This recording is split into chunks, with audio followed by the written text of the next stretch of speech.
Everything you do is a stress on your body. Some good, some not good. The question is, how can you effectively manage the constant stress? Today, Dr. Steve is going to help us. This is Equal Matters, the intro, produced by Cal the Guitar Hero, the lead guitarist with the Color 8 band. Hi, I'm Rob Hunter. Conversation is where we are equal. It matters when we listen. I met Dr. Steve Hruby because I won a prize. At this point, I can't remember the prize, but I do remember sitting in Dr. Steve's x-ray room looking at this image put together by an SEMG machine, the Surface Electric Myogram. In front of me were a series of lines, 6 or 7 maybe, in a wide variety of colors. Included were some very long lines in bold red to ensure your eyes lock onto the danger zone. Those lines measure the stress of your lifestyle and how your body is handling it. See, your body reacts internally to stress, and your central nervous system is your main communication network that helps manage the stress.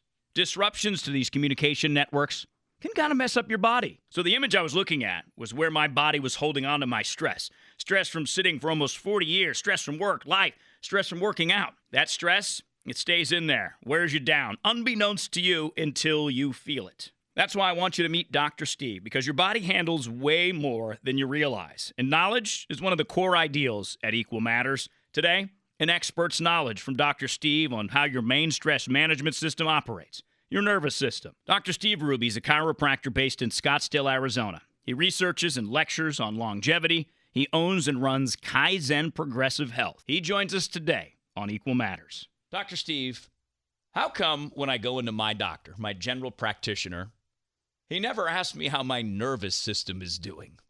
Yeah, it's a question I ask all my clients, and they always look a little bit baffled when we first start with that question. So the answer is, I don't know why they don't ask that question, because your nervous system is arguably maybe the most important aspect of your body. Let's talk about what the nervous system is and why I would say something like that. Your nervous system is how your brain and your body communicate.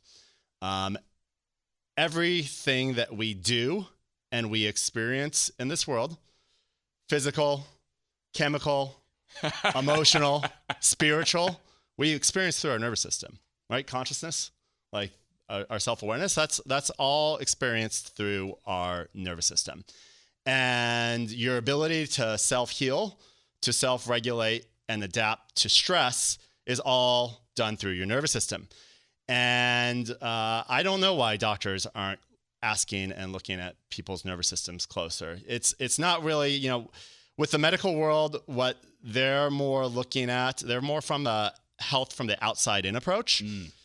So, I mean, think about when you go to your doctor, they're in general, if you have a problem, they're looking to give you pills, potion, lotions. It's like a quickness, right? When you go to the doctor, our traditional healthcare system is speed-based. Yeah, and they're really treating a problem. I mean, in general, if you go to the doctor and you feel great, what are they going to probably tell you? That's awesome. Come back to me when you have a problem, right? See you in a year. I mean, now people come for their maintenance appointment. They're going to do blood work or whatever, but all that's looking good. They don't really have anything for you. Because we think about it's the healthcare system. I think that's a mislabeling. That side of the healthcare system is really a sick care system. And so what they're looking at is problems that they, and when they're at their best, it's a problem that they can potentially help you with from an outside in approach. The way, I practice in the way of an office like mine, which is a functional medicine clinic. And you're a chiropractor, just for the record. Yeah, I'm a chiropractor. Which we'll get into in a moment. Yeah, we should. And it definitely relates to my passion about the nervous system. But our philosophy and the way we're functioning with people is more health from the inside out approach. It's a philosophy of you're designed to be healthy. You're, whether it's a God-given, every religion would teach, your God-given right is to be healthy. You're designed to be healthy. If you're looking at it from an evolutionary standpoint, I mean, we're not designed to be sick. we wouldn't have survived very long in evolution if we were designed to be sick. So there's no disagreement there between, religion and the science side of what our bodies are designed to do.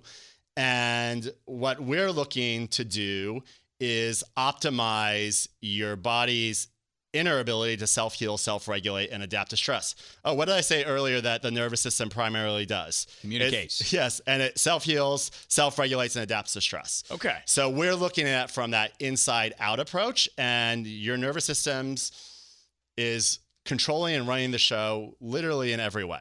All right. I want to ask you how you measure that in just a moment, but I also want to find out from you, Dr. Steve. And again, this is Dr. Steve Hruby joining us on Equal Matters. Why is this a passion for you? So where did you first discover that health is my jam? I'm going to become Dr. Steve. Not just Steve, I'm Dr. Steve. Yeah, right on. Yeah, and I'm Dr. Steve because my father is Dr. Hruby.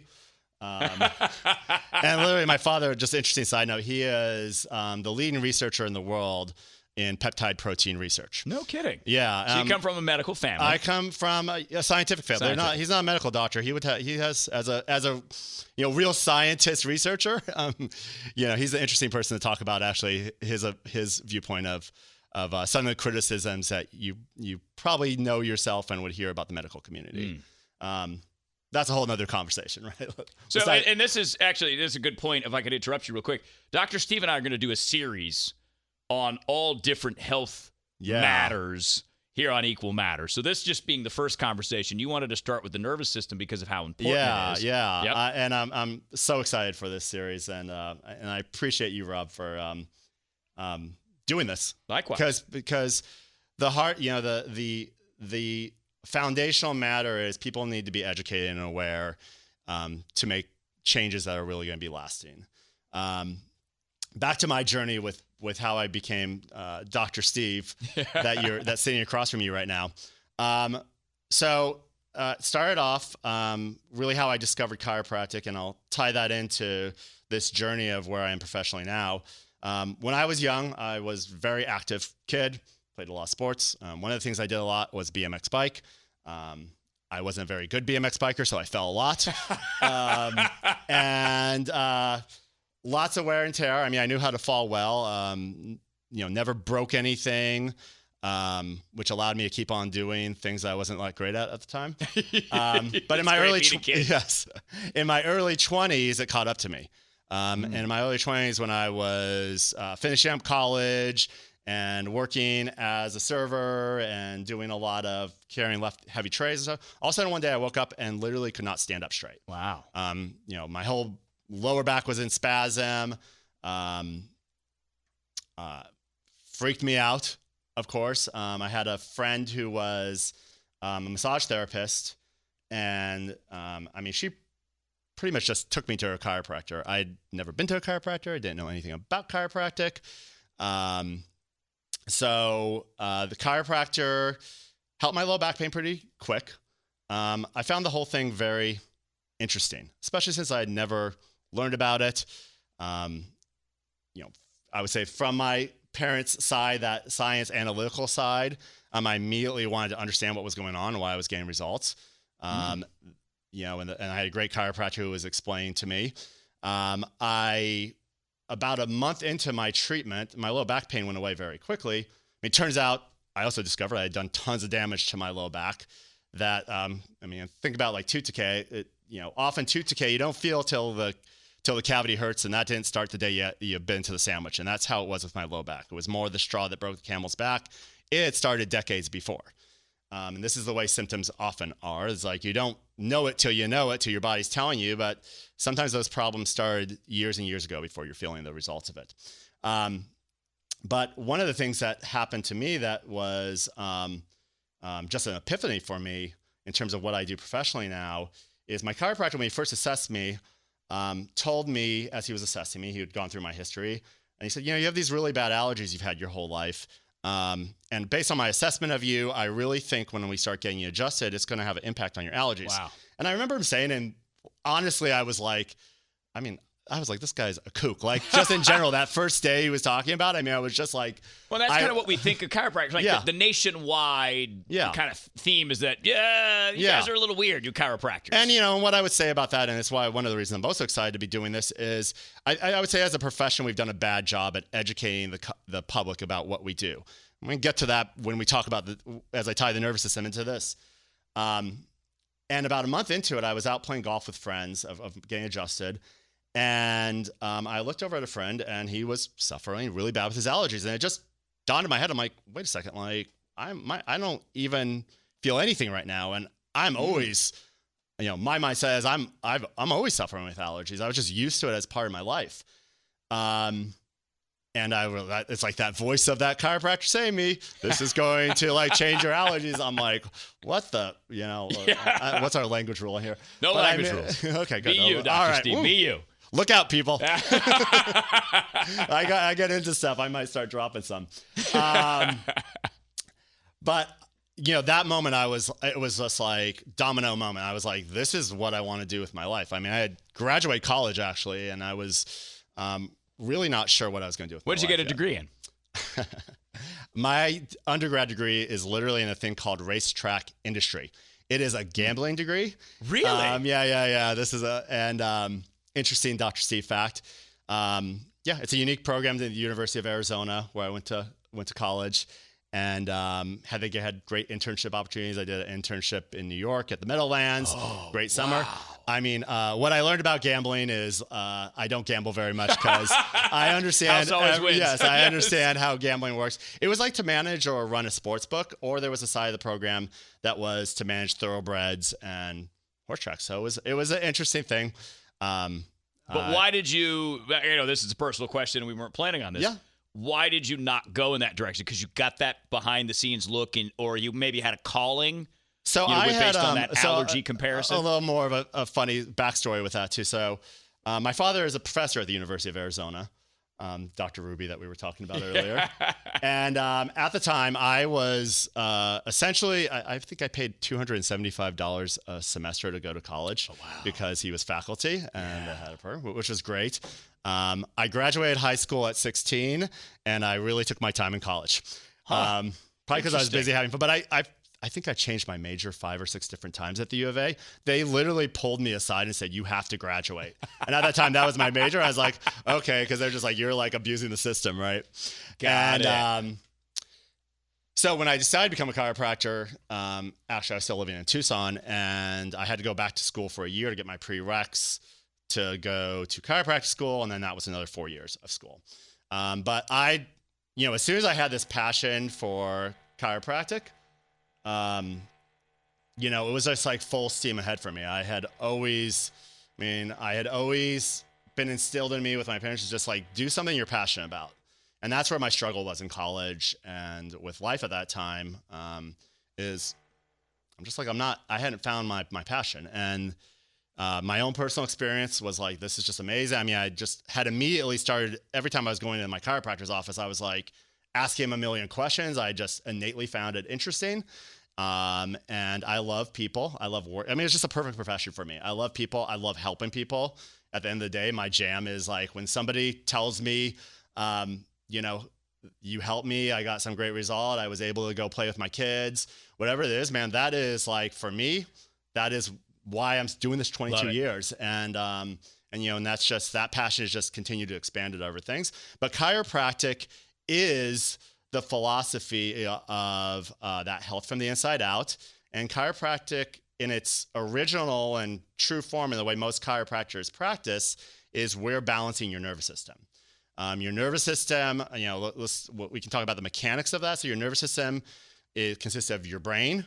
And the way it works is your brain sends bioelectrical signals from your brain down your spinal cord. I think we all know we have a spinal cord right inside our spine, right? Out of your spinal cord comes your spinal nerves. Your spinal nerves run to every part of your body from your nose to your toes. They're two-way streets. The body sends signals back up those nerves, up your spinal cord to your brain, so your brain knows what's going on with your body. And what chiropractors look for are interferences to that communication between the brain and the body. Because as I said earlier, your your nervous system is designed to self-heal, to self-regulate, and adapt to stress. And we're definitely going to want to jump into what I mean by stress.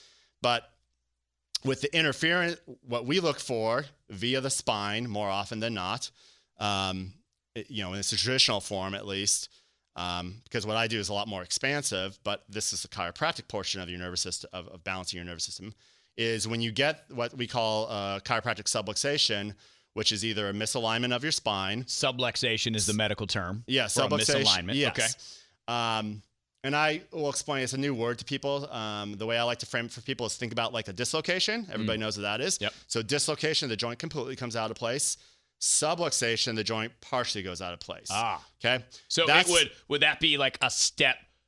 If you dislocate, do you always what is it again? Subluxate. Does that always happen? Is it like a precursor or not quite as extreme? I mean, yeah, I would say it's not as extreme version in the mechanical form of what I'm talking about with a subluxation is. Because there's actually two types of subluxation in terms of what chiropractors are treating. So that's more, and that's also more this kind of subluxation that we said. It's a medical term. That's more what a medical term and chiropractic term for what a subluxation is too.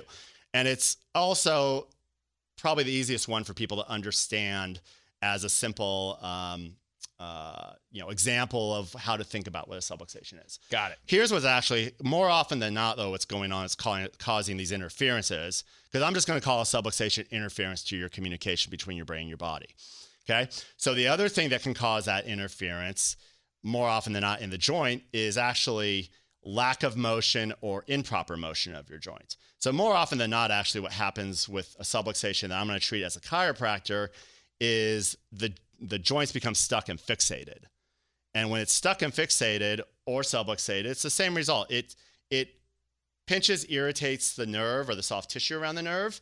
Think about that like stepping on a hose of water. You step on the hose of water, that flow of water isn't going to go through all the way, right? And literally we know through science, when you aggravate the nerve, that communication between the brain and the body gets affected. Ultimately, then just go downstream from there. Ultimately, those nerves are responsible it's controlling every function of your body. So it's responsible to self-heal, self-regulate, adapt to stress. Okay, so your ability to adapt to stress at that point and to self-regulate hasn't improved. It's not gonna get better. It's gonna get worse. It's going to create a dysfunction in the body. Okay, a dysfunction eventually is going to lead to a symptom, an ache or a pain. Okay, typically, and I just tell people, think about symptoms like the fire alarm going off in the building telling you there's a problem. Okay, ding, ding, ding, the fire alarm goes off, there's a problem. And again, in the medical model, they tend to think of it as the problem is the alarm going off.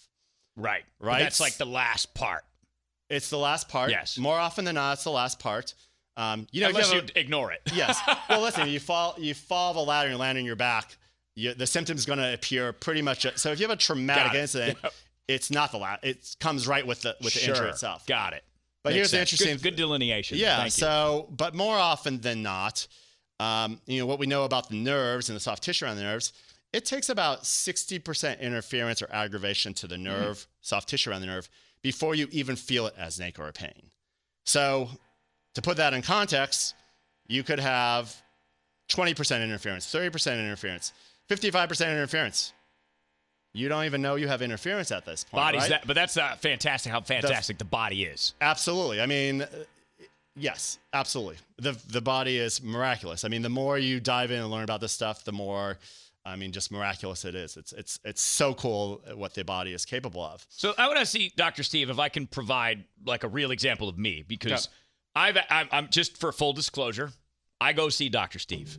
So 4 years ago, I went to go see Dr. Steve. He gave me this x-ray, which I want to talk to you about before, and my back was all jacked up.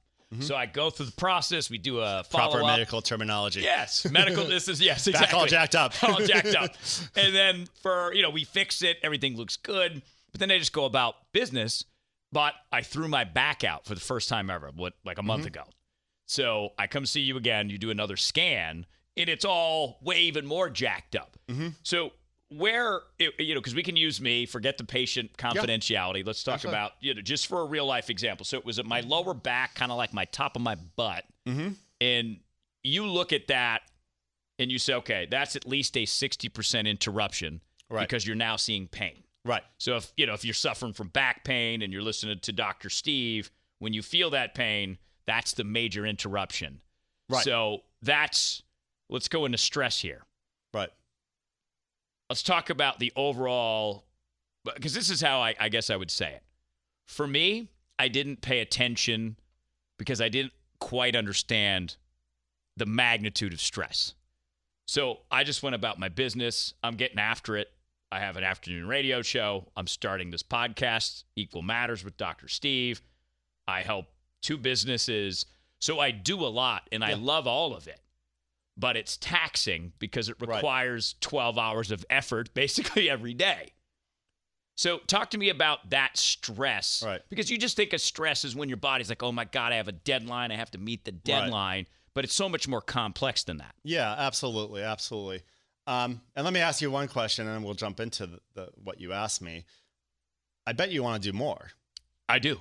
And I bet you don't want to stop doing what you're doing now. Not a chance. Okay, good. That's important to understand when we're having this conversation.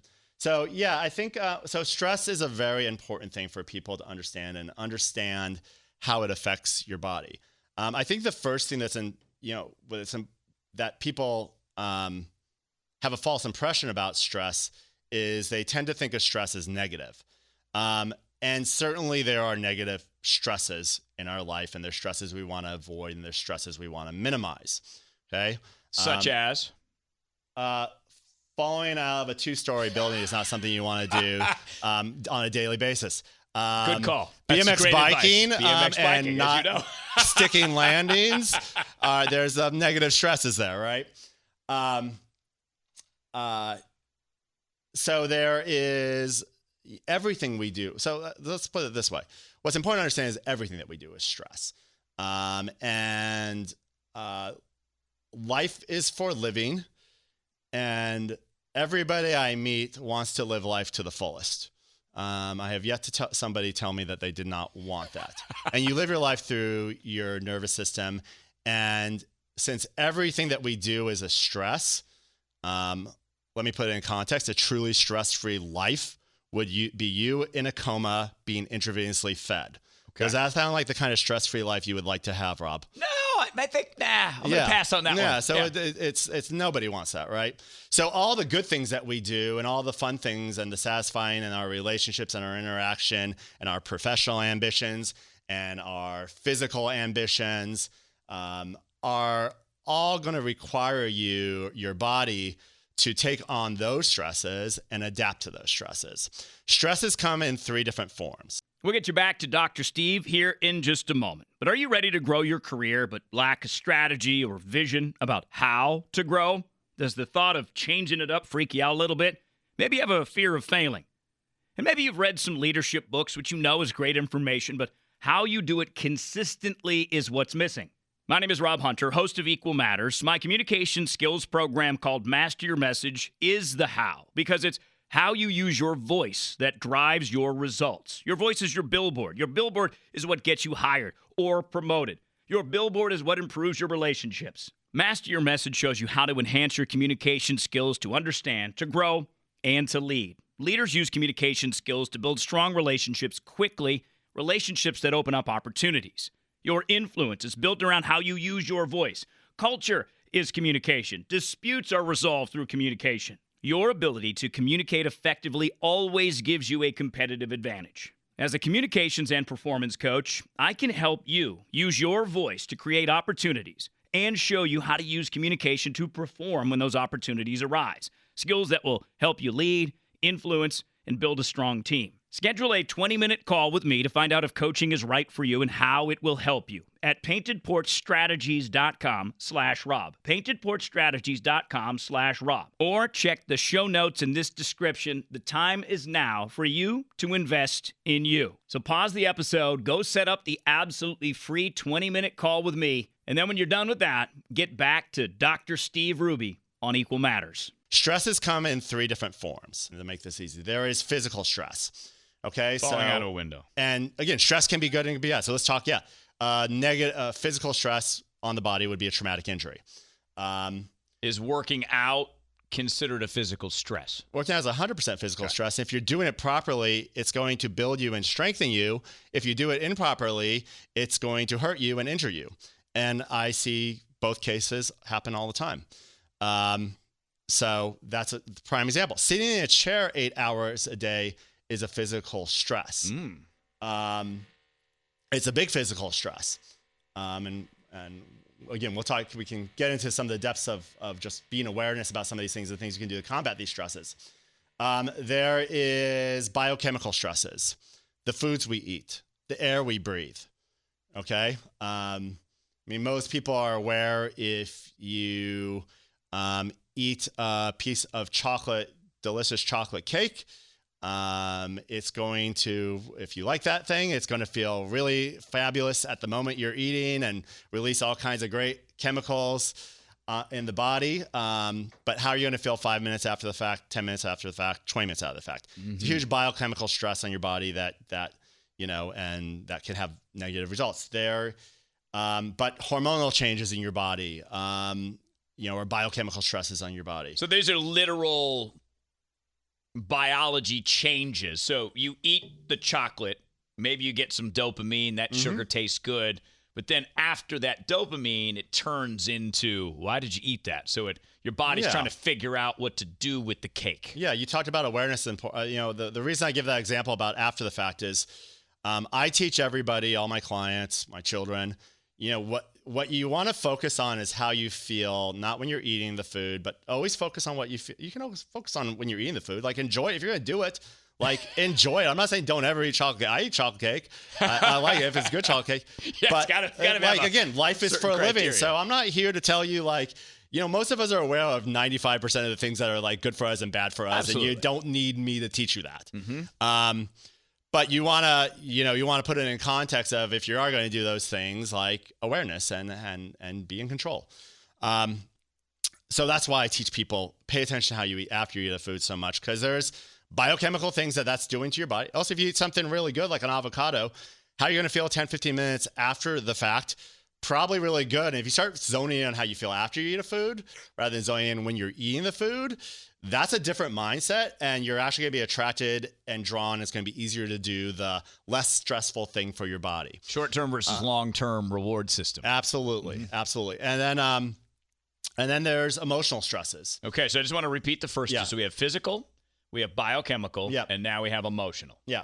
Did I explain biochemical okay? Is there more that understanding you'd want to have with that? Absolutely. Because, again, those are those hidden things that you don't see that your body is doing, that your central nervous system is doing, right? Yeah, absolutely. Okay. Absolutely. And just also understand mechanism. We kind of divide these things out, like they're separate departments, and that's how human minds work. They're all interacting with each other at the same time. I mean, so there's a lot of nuance when you really get into it, and then there's the whole geeky science side of stuff that's, sometimes I'm I just want to understand how this functioning works, and so I can biohack it and adapt it and anything. Yep. Although I do like the geeky science side of it too. And it's true. He answers all my questions about the geeky science stuff every time I go in his office. I mean, however deep you want to go into that too. And then there's people I listen to. I'm like, okay, this is above my head, but it's interesting to me. But I'm like, if I had to explain this back to somebody, that's really See, it's like your nervous system. Communication is everything. Yes. Including in your own body. Yeah. And then there's what I would say is the most important stress to be aware of, which is the psychological, emotional stress. Work, relationships, finance, and it's even interesting when you hear those words out of my mouth, you might have a positive response to any of those words, and you might have a negative response to any of those words too. So you can easily see how all those things are stresses that if we're living a human life, we're having work, we're having relationships, we're having financial things that we have to address and look at. That can be a great aspect and fun, exciting thing, or it can be a scary, stressful thing. So it can be, quote unquote, positive or negative. The most important thing to understand about stress in terms of how your body works with stress, though, is that for your body to process stress, all stress has to turn physical in the body. Okay, so you probably understand if you fall off that ladder and land on your back, physical trauma. Oh, like now my back hurts. Like nobody's surprised to me in my office when they come in, they have that situation. They're like, Dr. Steve, my back hurts. Why? I don't understand. I fell off a 10-foot ladder and landed on my right. Like they understand. Right. Because it makes Logic. sense. Physical stress, physical trauma. You know, the first time we ever cut ourselves, like we get a very powerful understanding in our brain. Like, you know, that was a physical trauma we just had and that caused a physical problem. But biochemical stress ultimately gets processed physically, and we're physical beings. We process everything physically, so it all turns physical in your body. Emotional stress, and science would show by far the biggest stress that we're all dealing with, especially in this world, is emotional stress, which is your emotionals. Everything you feel, experience. Happiness is emotional stress. Yeah. Extreme happiness is a big emotional stress. If you're getting married and you're super excited and it's going to be one of the best days of your life and it turns out to be the best day of your life, like you had a huge emotional peak moment. Your body's got to process all that. Okay. And if you're not able to process that, like you will become sick, symptomatic, or hurt from that emotional stress of like one of the, you know, best moments of your life. So I love this. Yeah. This is Dr. Steve Hruby again. He's the founder of Kaizen Progressive Health, kaizenprogressivehealth.com. If you want to learn more about Dr. Steve, this is a place I go for these very reasons. So how does an emotion work? So let's say you yell at me. You're like, Rob, you're this. I'm going to take your language and your tone. My body's going to process it as an emotion. Right. How does it work through my central nervous system?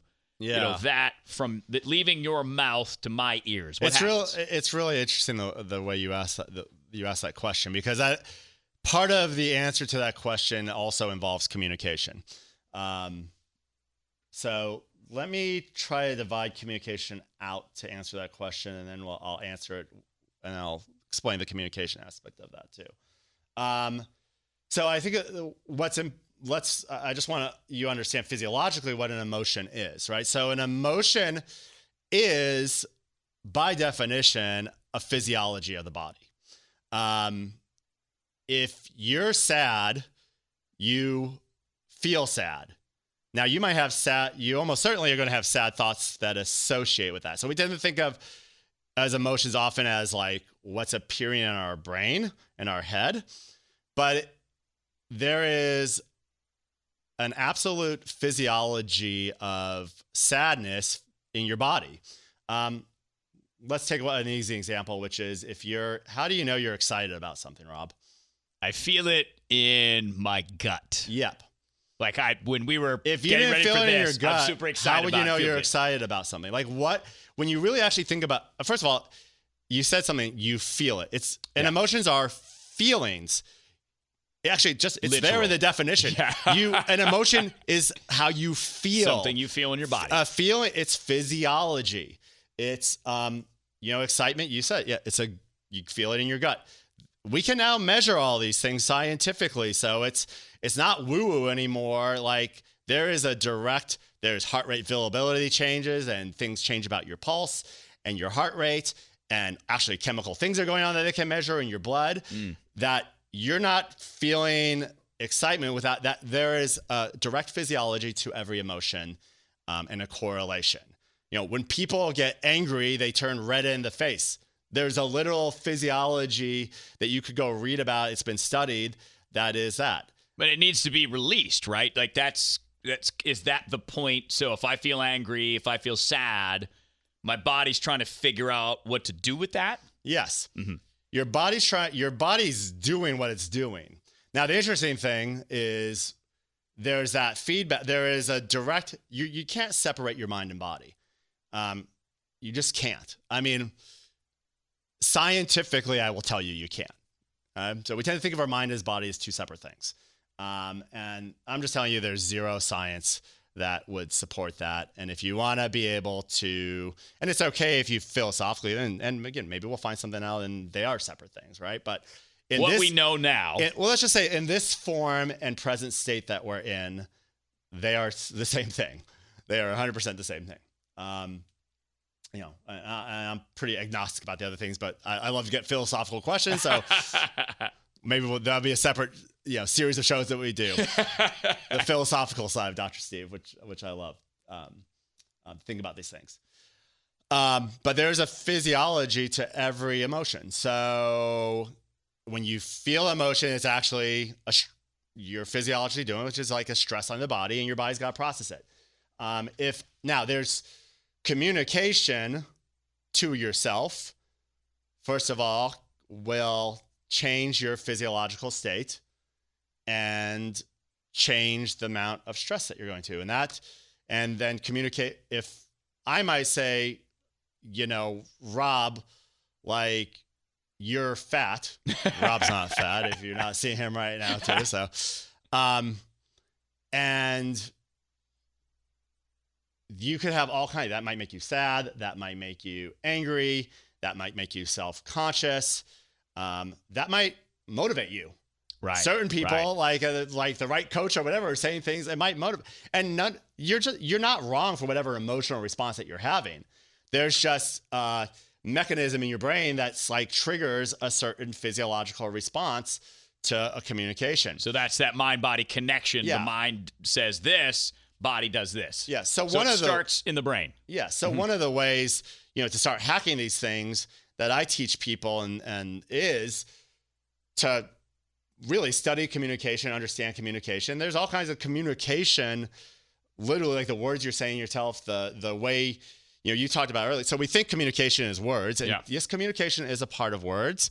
I mean, they've done, studies, and I don't remember the exact stats on this, but words are like something like 10 to 20% of what communication is in terms of how it actually impacts you and physiologically affects you and how you take communication in. I think it's, I know I'm like not exactly right on the numbers on this. I think about 20 to 30% of communication is tonality, like the, deep voice, the speed I'm talking. Yeah. Well, that's the vibration of the air, technically speaking. So if I yell, my ear picks up the extra vibration, and it's more like, oh, someone's yelling. You should be alarmed. And these things, again, can be, you should be alarmed, or, they're yelling at you because you're in a state where you're pushing your body, and it's like that coach is yelling at you in a good, like, again, there's a lot of nuance here, because yelling can be physiologically taken in a good way. It could be taken in a bad way. Good point. So even the judgments of that good and bad, but this is where like self-awareness is important, because it could be positively affecting you, it could be negatively affecting you.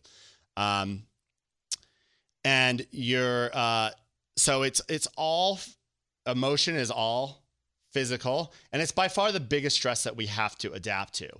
So to be back to your nervous system, how the nervous system and stress interacts is until you're dead, we are constantly adapting to stress. Even when you're sleeping, even when you're in a coma, you actually have some stress on your body and whatever. So it's impossible to avoid. Yes, it is impossible. So even Bob Marley didn't live a stress-free life. No, which you do play plenty of Bob Marley at Kaizen. You want to live. The goal Health. is you want to live a balanced life. That is the way to do it, and we can talk about what that means, and we'll probably jump into like how we're trying to achieve that, or how I achieve that with clients. But you have the reality is we have physical, biochemical, emotional stress that's coming in. We have to adapt to it all the time. The main way your body adapts to it, it's not the only way your body's adapting to stress, is via your nervous system. So the simple formula, the more we can optimize your nervous system, think about stress like the stock market. It's always there. It's high, it's low. Again, you can be pushing yourself really hard in the gym. That's a high level of stress. As long as your nervous system is able to adapt to it, you're fine, you're healthy, you adapt to it. Actually, if you're exercising in a way that's hard and it actually builds your nervous system. It's strengthening your ability to then go into the gym and lift more. You're getting results. Okay.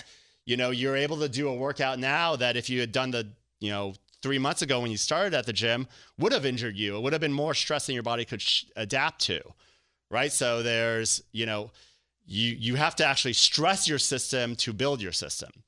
That's part of the process of actually strengthening your nervous system and strengthening yourself in all the other ways that your nervous system is regulating. Okay, we got to revisit that too, because that's absolutely a fascinating concept, is that you can train essentially every part of your body, including your nervous system. Right. So I want to ask you, though, Dr. Steve. This is Dr. Steve Hruby, Kaizen Progressive Health in Scottsdale, Arizona. How do I want to word this? What clicked for you when it came to the nervous system? Like, when did you know that primarily what I have to do as Dr. Steve is nervous system based? Did you have like an awakening moment of going, aha? Well, yeah, I did. Chiropractic philosophy that I learned through school was we're shifting and adapting to the nervous system. So I learned all the principles, and I learned all the biomechanics of the nervous system. And chiropractic school is medical school. So no, it's essentially the same curriculum as medical school. That's what I wanted to get. So we are doctors. So you know what doctors know. Yep. Because you are a doctor. Because I'm a portal of entry doctor, it means you can come see me literally for any reason. I have to know who to refer you out to when you're coming to me for a reason that's medical. That's not if you're coming to me and you have a mole on your back that might be cancerous, like my job is now to say, like, this is the doctor you need to go see for that. Because you can come see me, you don't need a referral from your medical doctor or anybody else to go see a chiropractor. I have to know, like, I might see something on an x-ray that's like, this person might have some type of cancer. Now I got to refer them. Now we're in the medical realm. Right. But it's important to tie that together, I think, because I didn't know this until I started to come to see you, that how much knowledge you guys actually do have of what we would consider the normal medical life. That's right. Yeah, absolutely. And I actually, and I'll talk about this in my professional journey. I actually run an integrated medical clinic. So I have medical doctors that work for me. I have, physician assistants. We do a lot of things that are not in the realm of what I do, that are functional medicine, and they all deal with the nervous system, but they're dealing within realms that, as a chiropractor, is not the simple way, I don't want to say the simple, but just the foundational way that a chiropractor is working the nervous system. So let's go back to school and I'll talk about it so as a chiropractor in school, what I'm learning is I am structurally working with the body to free the flow of that brain-body communication. Chiropractic adjustment essentially, again, in that. So you look for blocks or where there's a subluxation. There's we measure it literally, a nervous system scan that will show us specifically where that communication between the brain and the body is physiologically blocked. And we will adjust, meaning we put motion back into the joint. It's taking the foot off the hose. We restore that flow of communication. We can then remeasure and show that we're actually making an improvement. But as we make that improvement, this is what you experience. Your body adapts to stress better. So now the stress that was causing you to be symptomatic, sitting in a chair, 6 hours a day talking to people like me here for 25 years, which is a stress on your back, right? Mm-hmm. Is now you have enough, you would free that nerve flow enough that you're adapting. So even there's still stress from sitting there right now when you're talking to me, you're not in that range where you can't adapt to it. So your body's not telling you, ow, pain, pain, pain, pain. Once you hit pain, also there's a physiological response called protection, which is not only going to give you pain, we're going to tighten everything up. We're caveman programming. We're trying to prevent fracture dislocation. You're at no risk of fracture dislocation when your back started hurting the other day, right? But your body starts running that program because you hit that threshold. Now, so as a chiropractor, we learned, okay, we if that's what's going on, we can up that threshold, reduce the stress. So now your pain goes away. You start feeling better. Yay, chiropractic victory. And that's what it was about to me. And that was awesome. Then I got very quickly like, well, how do I get people, because more often than not, the same issues that create the problem, which is stress from life, you're just going to go out there and do the same things that create the problem in the first place. Absolutely.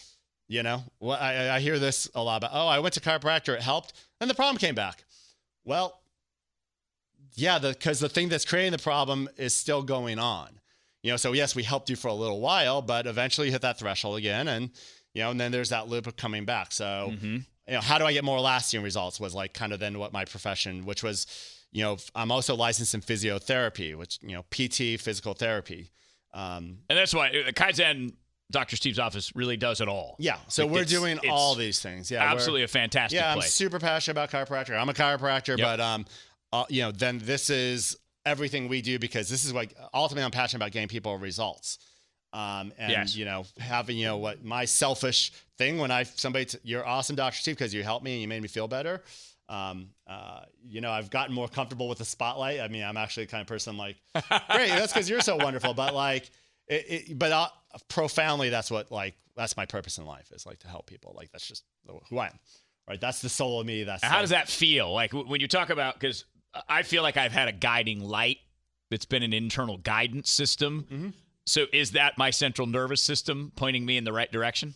We're going to press pause right there with Dr. Steve and your central nervous system just for a moment.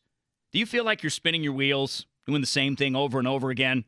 Are you looking to make a move, but you're unsure what to do? Well, there's a reason you think this way, and it's not what you think. It's not your job or your boss. It's the voice in your head. This is the voice that leads to fear, low confidence, and self-doubt. Hi, I'm Rob Hunter, the host of Equal Matters. That was me until I took action. Action for me. Action to build confidence. Building those confidence blocks helped me not only double my income, but has put me in the driver's seat of my own life. Everything I learned, I now offer you as Master Your Message, a self-paced course with 8 modules and 8 hours of content that will help you understand how your internal voice works and how your internal voice leads to the emotions you feel and how those feelings and thoughts impact how you show up every single day. For only $197, you're going to go from self-doubt to confident. You're going to feel in control of your mind, your emotions, your actions, and you'll be in the driver's seat of your own life. Master Your Message will also teach you how to nail your presentations, listen more intently to gather information which you can use to handle disputes, and how to use different communication styles based on your needs. Your voice is your instrument. What you say is your billboard. Broadcast wisely with Master Your Message. Not only that, but your relationships will improve as well. Bottom line is, Master Your Message is here to help you open up the doors you want to get a seat at the table. Get started now. Don't wait. Go to paintedporchstrategies.com/communication. paintedporchstrategies.com/communication, or find the link in the show notes. Now we'll get you back to Dr. Steve Hruby to learn more about your central nervous system and stress management. I feel like I've had a guiding light that's been an internal guidance system. Mm-hmm. So is that my central nervous system pointing me in the right direction? Without a central nervous system, you would not feel that. Mm. And I do think that's why actually it's so important, actually, because this broadens your ability to be aware of yourself. Literally, these interferences, so that feeling, in my opinion, it can be disrupted by nerve flow being disrupted, because that's going to it's disrupting that communication between your brain and your body, and the true soul of who Rob is and what gives Rob purpose and definition in this world. And, this is a philosophical doctrine, but this is like ultimately why I'm passionate about.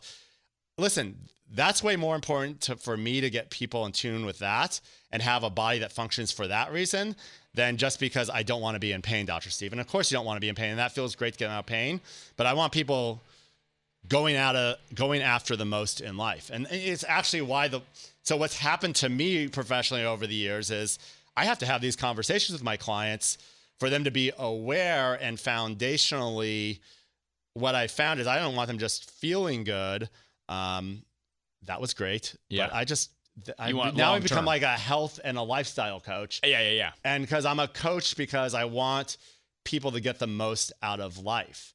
And the foundation of that is, it's only just built from my foundation of being this chiropractor who had gotten personal results with getting out of pain. From your BMX days. Which brought me to the passion of my life, which was helping people and working with people in this way. I look back and again, the soul of me and what I was drawn to, I always was like a touchy-feely person who put my hands on people. Even the physicality of sports, I'm a kinesthetic person. Oh, guess what? I'm putting my hands on people all day long and working with people. There's a healing aspect of putting your hands on people. I even professionally, 15 years ago, I would meet people and they you're a healer and whatever. I'd be don't call me that, But I mean, it's a total compliment to be called a healer. Yeah. But I am a healer. But there's an aspect of that that's woo woo.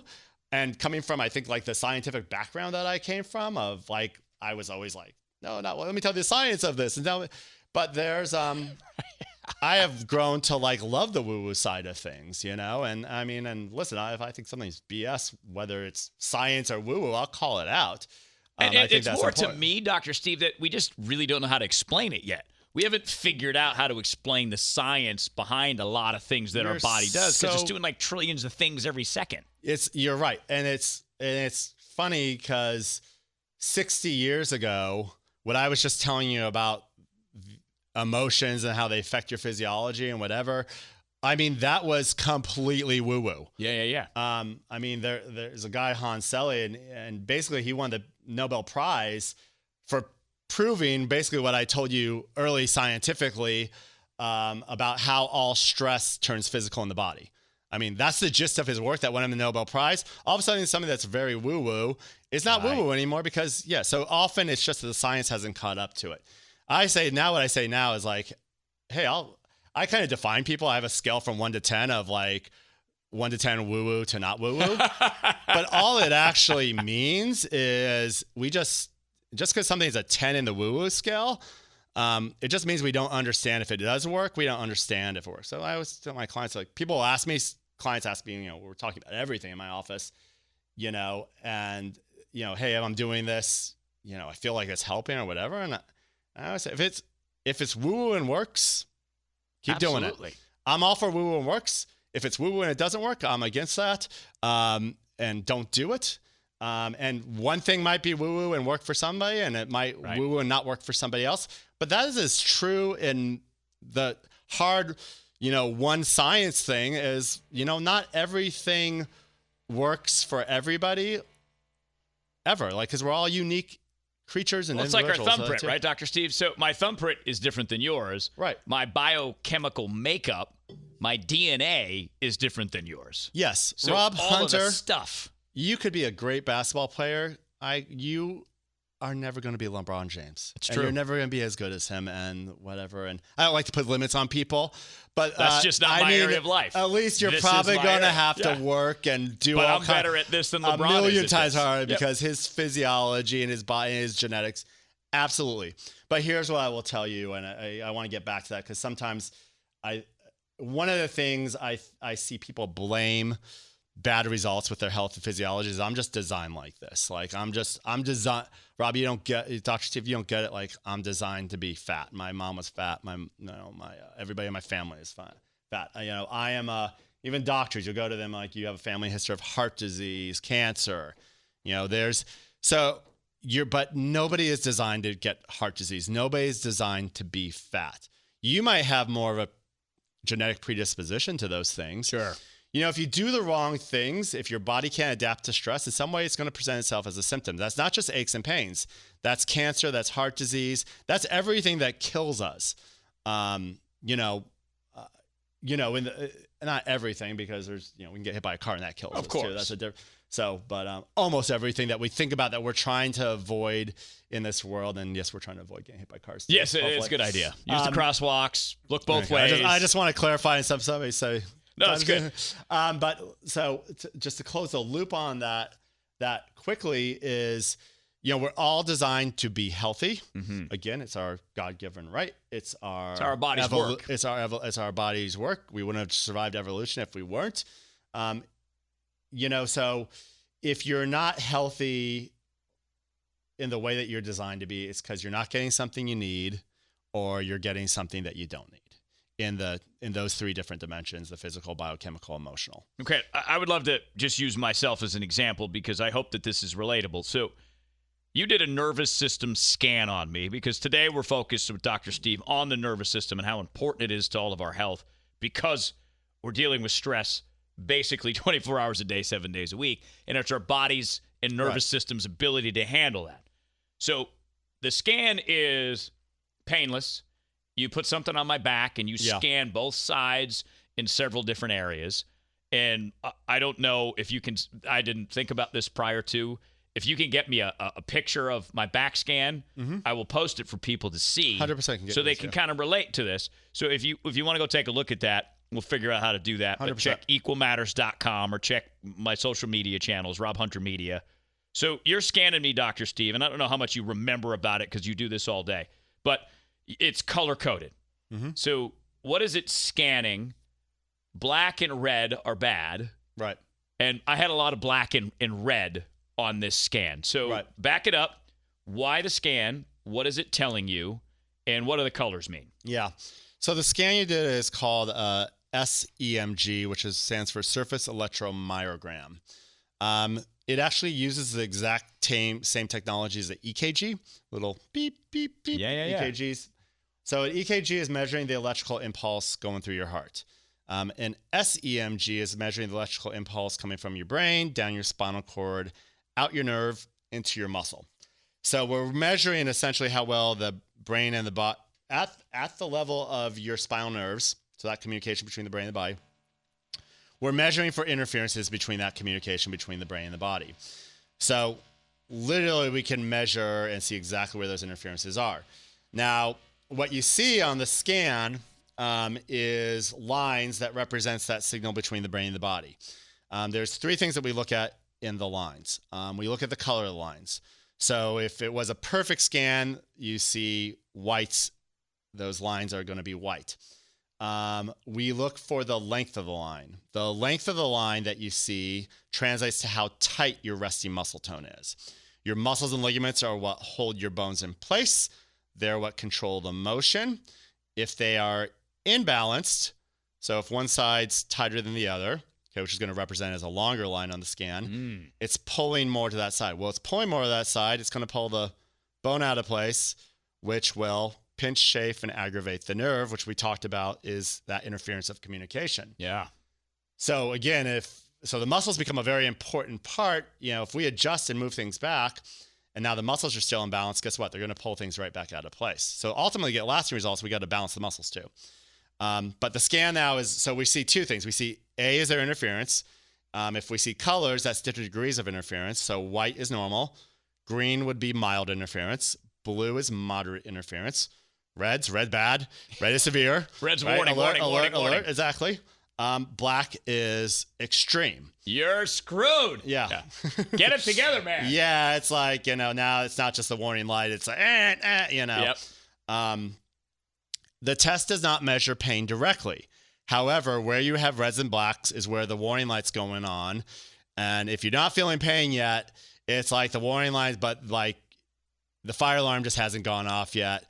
It's not making the sound yet, but you're getting that early warning sign. And usually in those areas, in terms of what you might not have the pain that you're just feeling all the time, but if a massage therapist went in there and pushed the muscle, you'd be like, whoa, like what's that? So the early signs are there. Got it. And if you actually really tune people into other, like you probably already feel a lot of tightness, restriction of motion, maybe, you wake or you have, I have pain for 5 or 6 seconds every time or like whatever, but you're like, it's not enough that you're like, you're just ignoring a lot. Sometimes the red light button, change your oil in your car goes off. Yeah. You might look at it and be like, I got another 1,000 miles, like whatever. Like I'm not gonna press. It's a great analogy. The gas light goes off. Absolutely. You're like, wait a second, I can go another 60 miles. People are like that with their body, and you're not a car. Let's just say it that way too. But so it's a choice you make too. So you get the red light, the black, the color of the line. And this is my scan that we saw, overall, right? Just to be we're specific. Looking at the overall shape Yep. of all the lines. If you're seeing the picture, which should be pear shaped. So then when we see people scan, here's the perfect scan. If you were Superman or Wonder Woman, this is what your scan would look like. And then we show the people, this is your scan, or Rob Hunter, and it's kind of an oh shit moment for a lot of people. Yes. Especially if they're coming with pain. I mean, if it's pain that we're going to be able to help with, you're probably going to see, it's there on the scan. It's very clear. Like this is an objective test that's telling me what you just told me, which is like, Dr. Steve, your scan showed your back hurts and the muscles are all in spasm. So when you're looking at my scan, Dr. Steve, what is it telling you? It's telling you of these interferences. Yeah. It's telling you that my body's being pulled when I move in different directions that are not natural to the way that I'm supposed to move. Yeah. And it's because of all of the stresses that I have in my life, which I didn't even think were stresses because I'm like, I got this. Yeah. But I'm getting after it so much. Yeah. It does leave an impact. So Absolutely. let's just use my back as an example, my upper back. So let's say that the kind of the base of my neck, you see red lines going to the right, to the left. Right. What has the stress? What is that specifically doing to my neck? So you're got tight muscles in your neck. You're feeling it as tension. If you got in there and looked at, palpated the muscles, you're probably going to feel, those knots you feel in your neck. Okay. Like that's a symptom of something going on. It's a physiological symptom of, too much stress in that muscle. And it's a spasm. It's a microspasm. And it's any one of the three: the physical stress, the biochemical stress, the emotional stress, a combination. It all turns physical in the body. And it's always a combination. You can't separate. Right now I'm just going to deal with physical stress. Yes. Right now I'm just going to deal. It's all going on all the time, always. So big emotions can cause injuries. 100%. Time and time. Like if you have big emotions a lot and it's not getting out of the body the proper way, it could cause a back spasm or a back pull. Listen, I'll give you the most extreme example that I've experienced as a practitioner of this. Early in my career, I had a client I was working with, and he was getting great results, and he wanted to bring his wife in. And I didn't know anything about the wife, and he brought her in. She was just in a wheelchair. And actually, sometimes get emotional because I don't tell this story all the time, but it was an emotional experience for me because it was a pivotal moment in my career, and I really helped this lady in a big way. But she came in a wheelchair, so sit down and go on my history, like what's going on, I'm like, how can I help this person? Basically, her history, long story short, is it turned out like a year prior to this. this lady was a physical beast, badass. Like she was like a kickboxer. Wow. I'm like beast. Like I wouldn't even like knowing who she was, not who she was presenting herself. I was like, this person, like as a dude, I wouldn't dare mess with this girl. Wouldn't want to mess with her physically. Not I'm going out messing with people.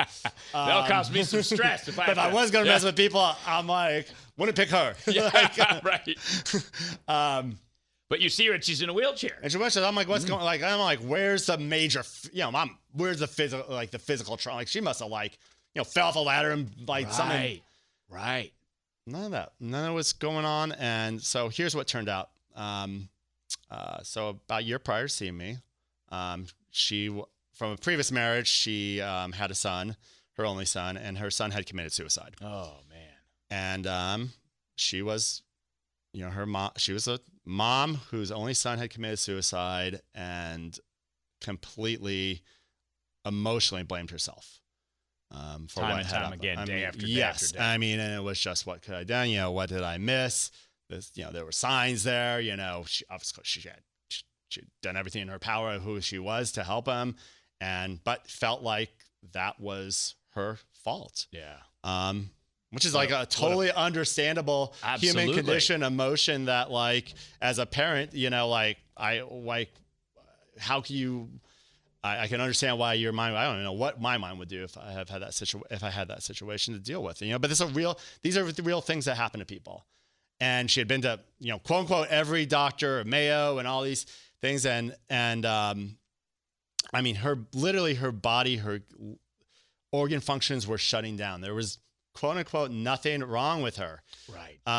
So she goes from being a kickboxer to being in peak physical condition to being in a wheelchair. She was in a wheelchair because she couldn't, her body was shutting down, and walking, which is a stress, her body couldn't even handle that anymore. But then there was things physical, her nervous system was a complete wreck and whatever, all this stress. So we, on the chiropractic side, I was able to start working with her to at least heighten her ability to adapt to all these stresses. But we were able to key in on the things I knew certain people. There was things I was able to do just even in that point of what I had physiologically learned how to help people change thoughts and patterns in their brain just based on helping them view their health and wellness better. Yeah. She was way out of the realm of I knew very good people who had taught me and could help her. So I got her to the right people who would also help her reframe the way she was looking at this event that had happened.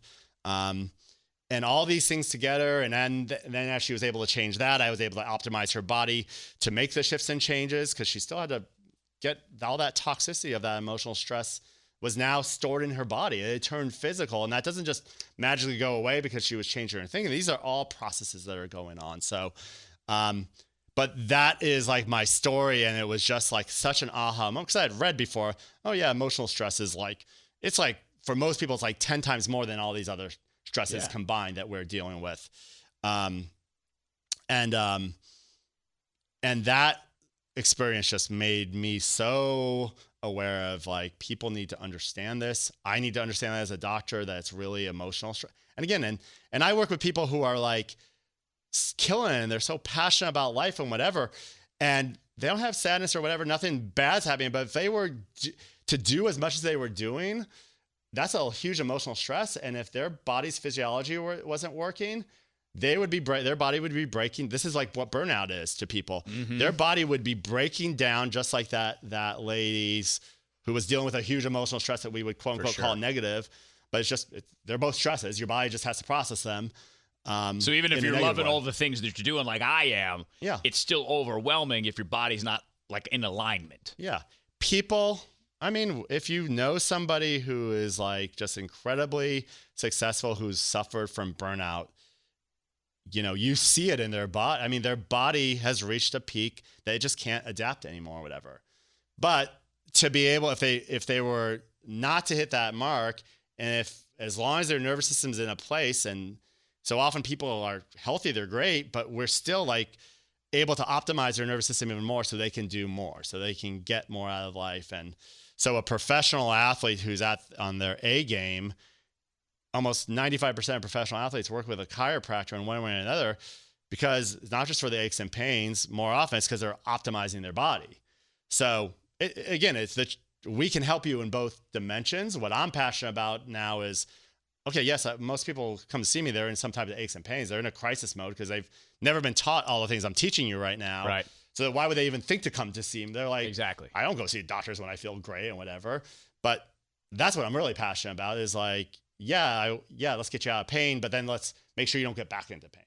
Let's give you the fundamental lifestyle tools to be less likely to get into the same situation. And then if you fall off the ladder doing something you love, Rob, or your back goes out or whatever, or you overdo it sitting in a chair 8 hours, because you didn't do anything extreme to your back. You're like, I don't even know what happened, Dr. Steve. I'm like, I was why did my back like going into this, house, right? Yeah. Like that is the story I hear more often than not than like I was picking up the 50-pound box. And I mean, I hear those stories too, but it's more often than not like, huh? Yeah.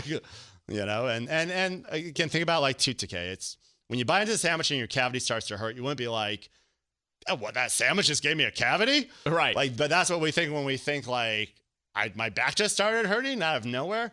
No, I can promise you it didn't start just hurting out of nowhere. And that's what I think when I came in to see you and I got this is actually the second, I'll call it nervous system scan we just talked about a minute ago. To see that it made sense to me that it wasn't physical because, I work out pretty regularly.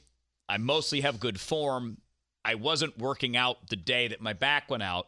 And I started to think, why did this happen? Because I knew what you had said, because we had talked, many times that symptom throwing my back out didn't happen that day. It started maybe 20 years ago when you start getting into an office profession and you start sitting down and you start getting after it. You start working extra shifts. And, I was not sleeping great when I was in my 20s because I was working a morning show. So I was getting up at 3 o'clock in the morning. And that a big part of stress, too, is a lack of sleep or poor sleep.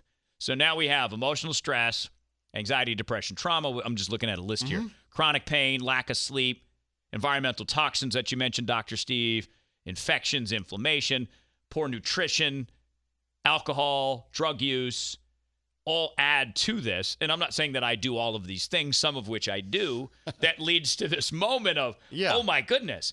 So when you're talking about the way that we live now, many of us work in an office, many of us sit at a desk, many of us don't move enough. Yeah. What are some tips, Dr. Steve? And then again, this is Dr. Steve Hruby, Kaizen Progressive Health in Scottsdale, KaizenProgressiveHealth.com.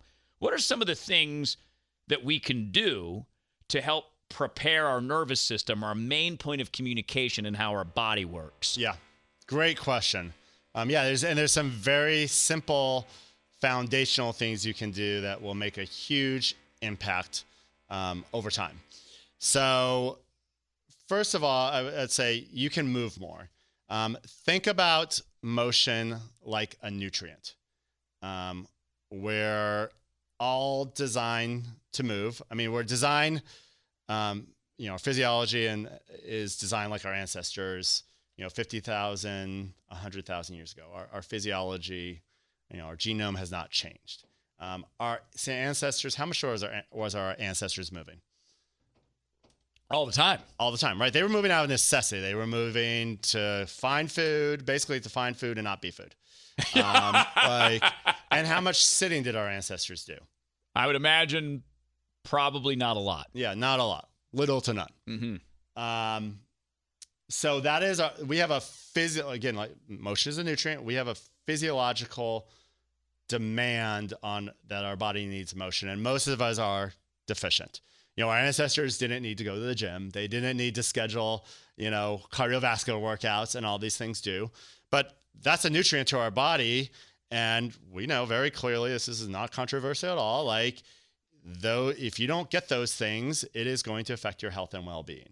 And if you get those things, that is an aspect to maintain health and well-being. So one thing you can definitely just realize, and I tell people also, think about sitting. Sitting for your spine is like sugar is for your teeth. We're not designed to sit all day, and it's just like sugar is for your teeth. If you eat a cookie, your dentist looks at your teeth before and after you eat that cookie, he or she is not going to see anything different about your teeth. Okay. And sitting one day for 8 hours is not going to change anything about your x-rays or the amount of decay and degeneration that you have. But lack of motion or improper motion of a joint is literally like not brushing your teeth. And it is the number one thing that causes decay and degeneration, arthritic changes to occur in your body, in your spine, but in all your joints of your body too. So motion, proper motion, and moving. And I'm talking about simple motion like walking or whatever. You don't have to be doing triathletes. You do those things if you want to do it. But just getting up and moving around, like that's what our ancestors did. There's just like simple foundational stuff with that. So that's one thing that you can do. The other thing I would tell, so because sitting is so toxic for your body, everybody, if there's not a reason for you not to be doing it, because there can be reasons that this wouldn't be a good call for some people, should be switching to a standing workstation. And just simple, there's some very simple hacks you can make to any workstation to turn it into a standing workstation. And just what I would just say, I coach people on with, because most people are used to sitting. So if you just went to standing all day long, actually your body's so deconditioned from standing. Because I started to stand because of my back, but my feet the last couple of days are starting to hurt because I've been standing all day. So good standing workstations, you can get little hacks ones that you just go up and down. Yeah. So you start off standing more, sitting less, standing more, and over time, it's just like if you're going to go, get conditioned to run 10 miles, you don't just go run 10 miles. You can do that, but you're probably not going to feel so great, but you can work your way up to running 10 miles. So same with work your way up to standing more. I'm so conditioned not to sit. As we're sitting now, I get anxious like sitting and actually it's physiologically, like you should feel anxious sitting and like, because it's a stress on my body. And I'm like, I'm not conditioned to sit long. It's hard for me to go see a movie that's like, every movie's like 2.5, 3 hours now, because like after 2 hours, I'm like, get me out of this chair. Like, interesting. Yeah. So that's very interesting. I want to go back to motion for in a second, just about how much walking is a good way to get started. How much motion do we need? But how do you tune in to feel what your body is telling you? Mm-hmm. So if it's not a pain, which you obviously can feel, your nerves are like giving you that warning signal. Are there techniques, Dr. Steve, that I could use to say, okay, sitting is a stress, I should feel some type of anxiety. Mm-hmm. How can I tune in and feel that? Yeah. Great question. We live in a world where people are very disconnected from their bodies. What do I mean by disconnected? We're not paying attention. And what you're talking about is really an attention issue. And there's a lot of reasons we don't pay attention. We just live in a society that kind of teaches us to not pay attention. Right. Again, our ancestors, they study tribal people. They really pay attention to their body. They're really in tune. They have to be. It's a survival thing to they're really in tune to their bodies in a way that we don't even know. We're just not aware because we're not paying attention, and we've been taught, again, society, culturally, all these different reasons we've been taught, not to pay attention to our body. So a big aspect of that is learning how to be aware, which is, hey, just be aware. Be aware. Like, that's you're conditioned not to be aware. So I found that it's just literally like not paying attention to anything in the outside world in a sense, and just kind of focusing like, okay, let me see if I can feel. So let me give you the especially with actual emotions. Like, what we're actually talking about is so the easiest way to start doing this is to start practicing mindful practices.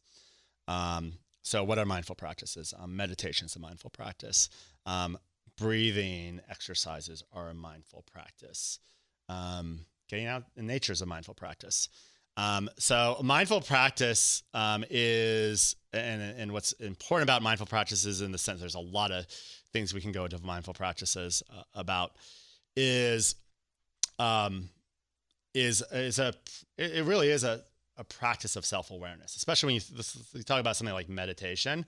I mean, there's so much confusion around meditation and so many people have frustration around meditation. And I've been one of those people before.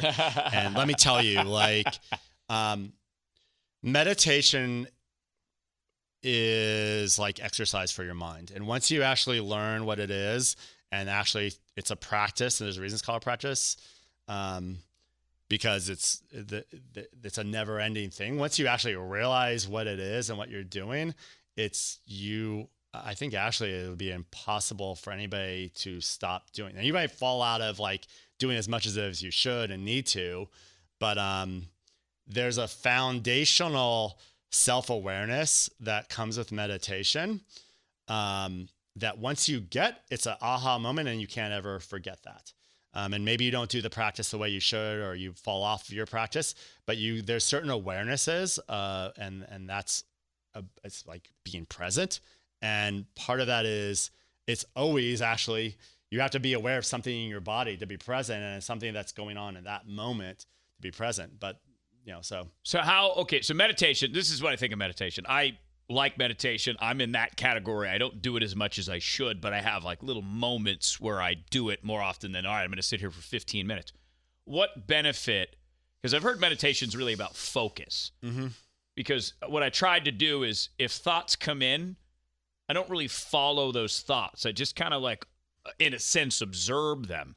So as I'm doing that, how does meditation, Dr. Steve, help my nervous system? Oh, I'm so glad you asked that question, because this is so important. And again, this is just to repeat how important your nervous system is to you. So if you're like me, just real quick, Dr. Steve, I'm in my mid-40s. So maybe you're 55 hanging out with us. Maybe you're 35. Your body's got all these stresses that have been built up that no one's told you about, that Dr. Steve is gracefully telling us about. Mm-hmm. So go back to that question. If you start meditating, what benefits to that most important part of you, your nervous system, will you start to see? So there's this huge part of your nervous system that we have been talking an hour and a half that we have not even mentioned, which is your autonomic nervous system. Your autonomic nervous system is, we've probably heard of like your fight or flight. So there's a sympathetic and a parasympathetic nervous system. Your sympathetic nervous system is that what you learned in biology, fight or flight nervous system. The lion jumps out of the bush, like sympathetic nervous system has 100% sympathetic, like you're overrides everything. Danger, you're fighting or you're running away. Yeah, you won't. That's like you won't need to go to the bathroom. It is a hardwired part of every one of us as a human being has this nervous system. Evolutionary, it comes from survival, right? And each species design survive. 100%. We wouldn't survive without that. If the lion jumped out and that didn't kick in, we'd all be dead. We're not here now. And our ancestors weren't here, and now we're not here, right? So again, we're all designed based on the world that our ancestors were living in. Mm-hmm. And that part of your nervous system needs to be triggered. And then there's a parasympathetic nervous system, which is think about like your rest, relax part of your nervous system. Sleep, rest, relax. You eat food, digestion, all these things are, And both of these nervous systems, by the way, both these things are happening at the same time.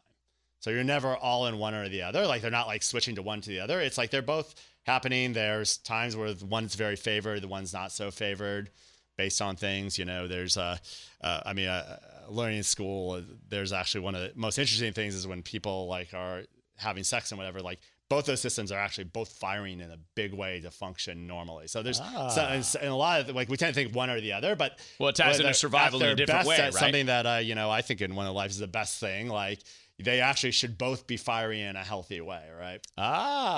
So you're saying constantly have SEX? I'm just kidding. Yeah. If you're going to constantly do it, you better balance those things. Otherwise, that's a stress. It'll create an imbalance. It's a stress, and it won't turn out well.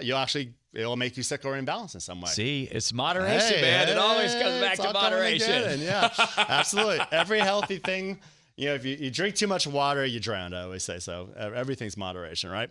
But your parasympathetic nervous system is something that's, again, in your life is always firing. And it's always kind of seeking out this balance. And part of that balance is it's seeking out that balance because if it wants to be imbalanced what's in balance is if a lion's chasing you or Mike Tyson's chasing you, you should, for your sake, you should be in very, sympathetic and probably very little parasympathetic.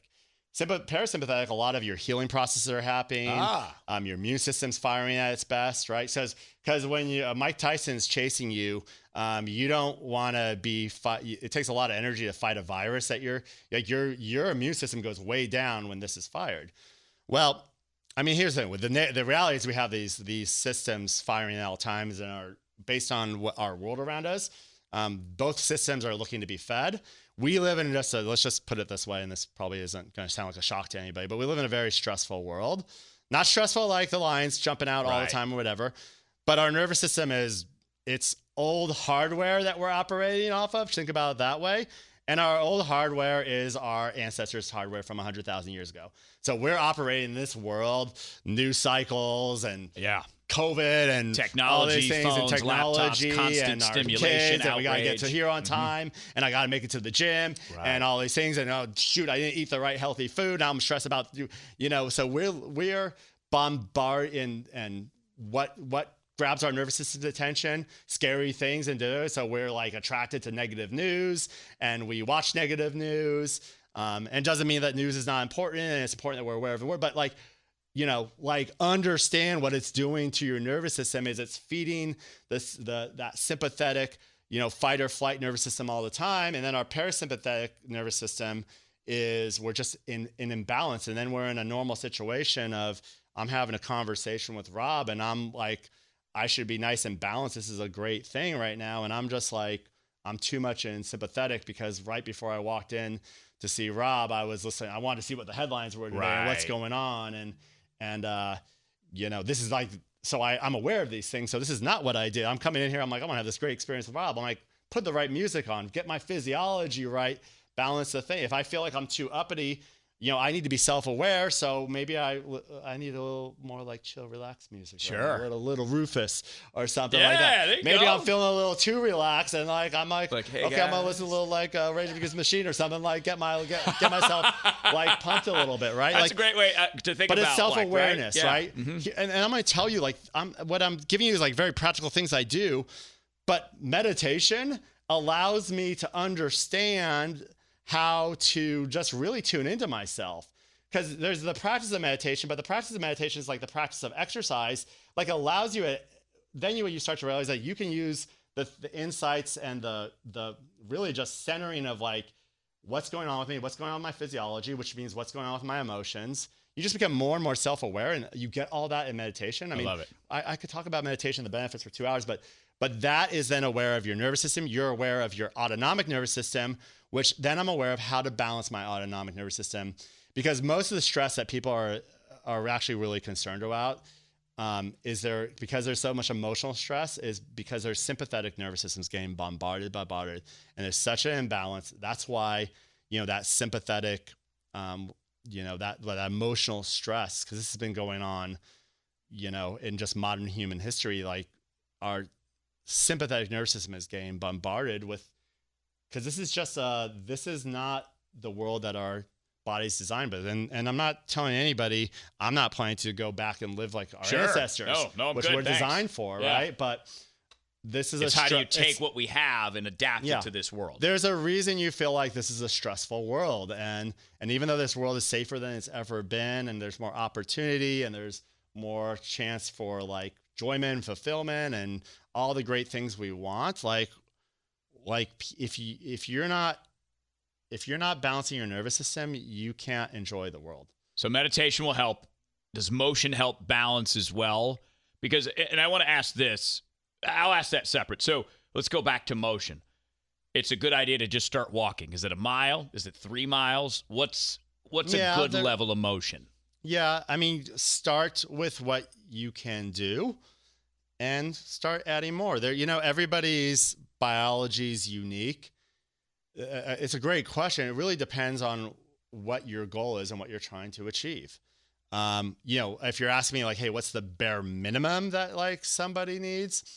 I don't think even that's like necessarily clearly defined, but I would say like, listen, you should be out walking, getting in nature, moving your body, starting off, like everybody should be able to do that, for 5 to 6 hours a week, and in the way that you find fun and enjoyable. And again, that's break that up. And that's a simple goal to start with. You're going to benefit if you do more, almost certainly. There's always a law of diminishing returns at some point. I mean, again, I've worked with a lot of high-end athletes. I've worked with a lot of high-end, like me. That's why I go to Dr. Steve, because I'm such a high-end athlete over here. But their bodies break down because Totally. they're overdoing on a constant level. And listen, if that's what they want to keep on doing, and I'm very real with them, it's okay. Like that's what you want to keep on doing. Like here's the reality though, like that. I work with a lot of runners, running, massive pounding, stress. Boom, boom, boom, pounding. Feet, ankles, shins, knees, hips. Great cardiovascular workout. Very hard on your joints. It's great business for me. but I'm like, but again, life is for living. So I'm not here to tell you. My job is to keep you doing the things you love doing. Love it. Everything you're going to keep doing is going to be a stress in one area. So I'm going to be real about it. You need to be self-aware, Rob, and understand how this stress is affecting you. Totally. Then you make the decision of like, okay, I do love running, but maybe I make the decision of like, I really don't want to run 5 marathons a year. Like I don't love it that much. I want to run one marathon. Like, but it's your choice, and to make you self-aware because, rather than again getting to that burnout point, whether it's burnout as an athlete, burnout professionally. Nobody wants that. Well, we're obviously designed to run. Is there a limit, Dr. Steve? And it's, again, probably different per person because each one of us can handle a different stress on our hips or our pelvis or whatever. But we're designed to run for survival as well, for eating, for running away from the lion if you can. Right. So that is just to point out beyond what we were intended to do, just add stress. So stress, I've heard a lot, the word cortisol and adrenaline.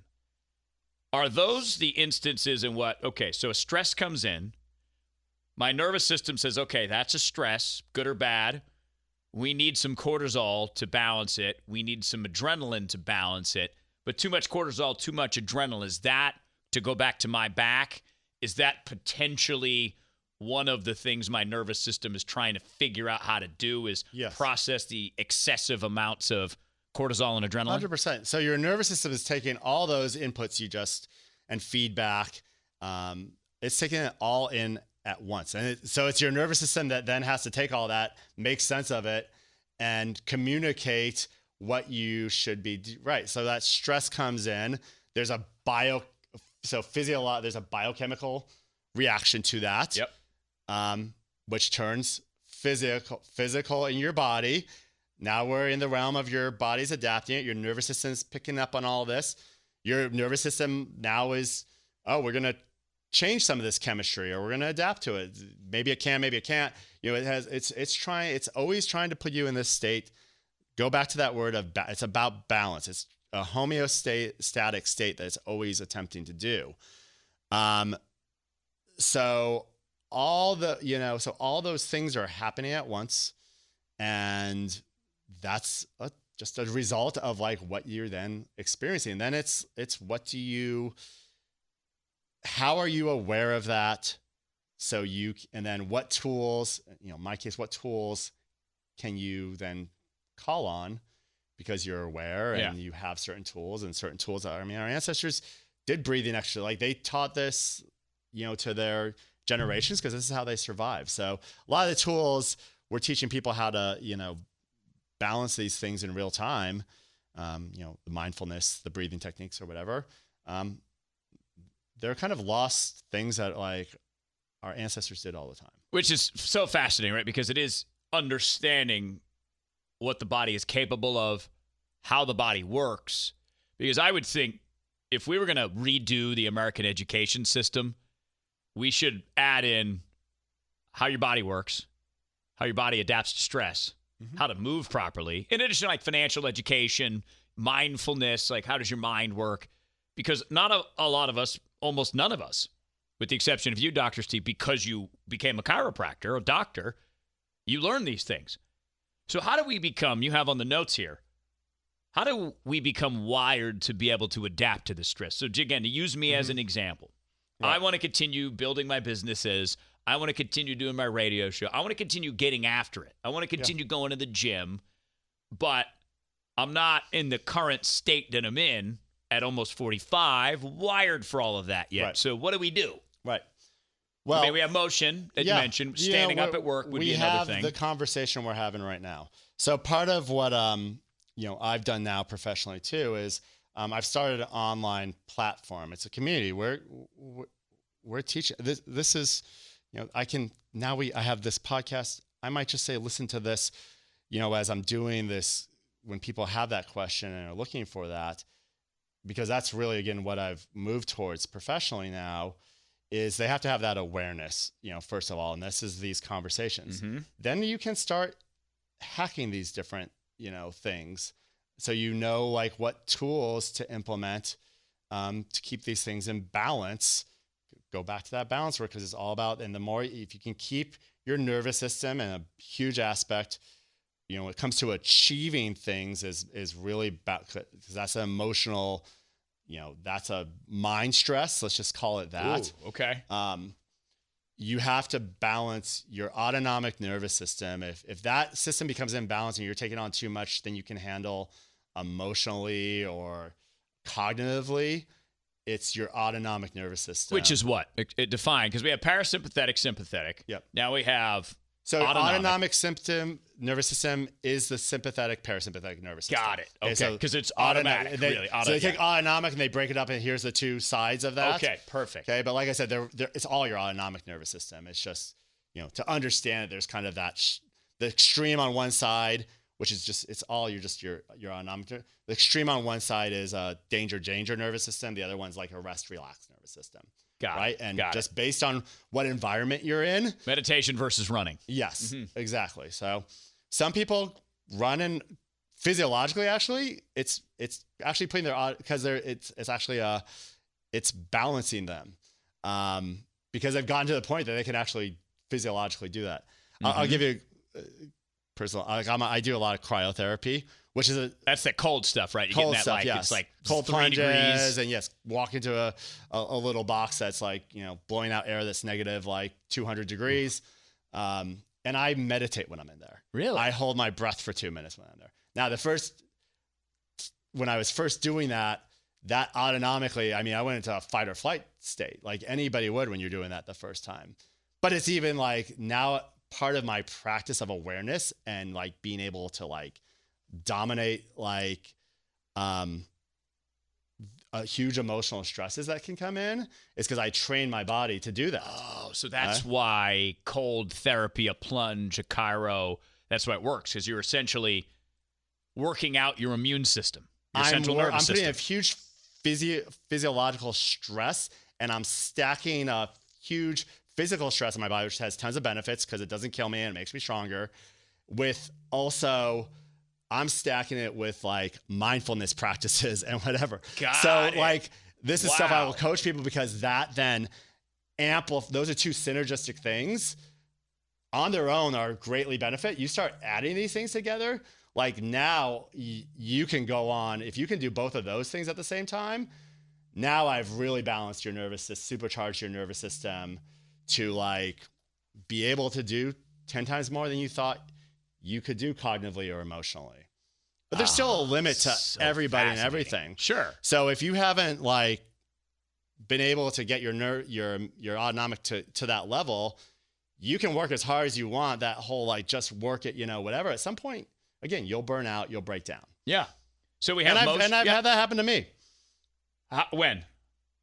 I mean, I want to do a lot with life. I mean, like, this is why, I mean, for me, I have to learn these tools and apply these tools too, so I can do more. Absolutely. What I'm talking about professionally, like this platform of work. I mean, my vision for that is to be helping, because that's not something I have to do at my brick and mortar. So I want to be helping tens of thousands of people. That's my goal and my vision. Like that's a huge goal and vision. And I have to really push and challenge myself professionally and business-wise and get real comfortable with public speaking and all. But you got to get ready for the challenges, right? The stresses that come. That stresses me out right now. I'm not stressed out. A patient walks in, I'm so good at what I do. I feel so confident in what I do. I'm not stressed at all like I was when I first started practicing of like, am I good enough to do this? Whatever. Do I have the tools? Yeah. I know what I'm talking about. People need to know, and I see the impact it has on people's life. I'm stressed because I'm like, how do I figure out how to, instead of teaching one person at a time how do I teach 10 people and then 100 people and then thousands of people? How do I get this message out there? And so if I wanted to get involved in your coaching group, where do I find out so more? You can go to the Kaizen website. It's a superhuman community. Superhuman it's SUPERHUMN.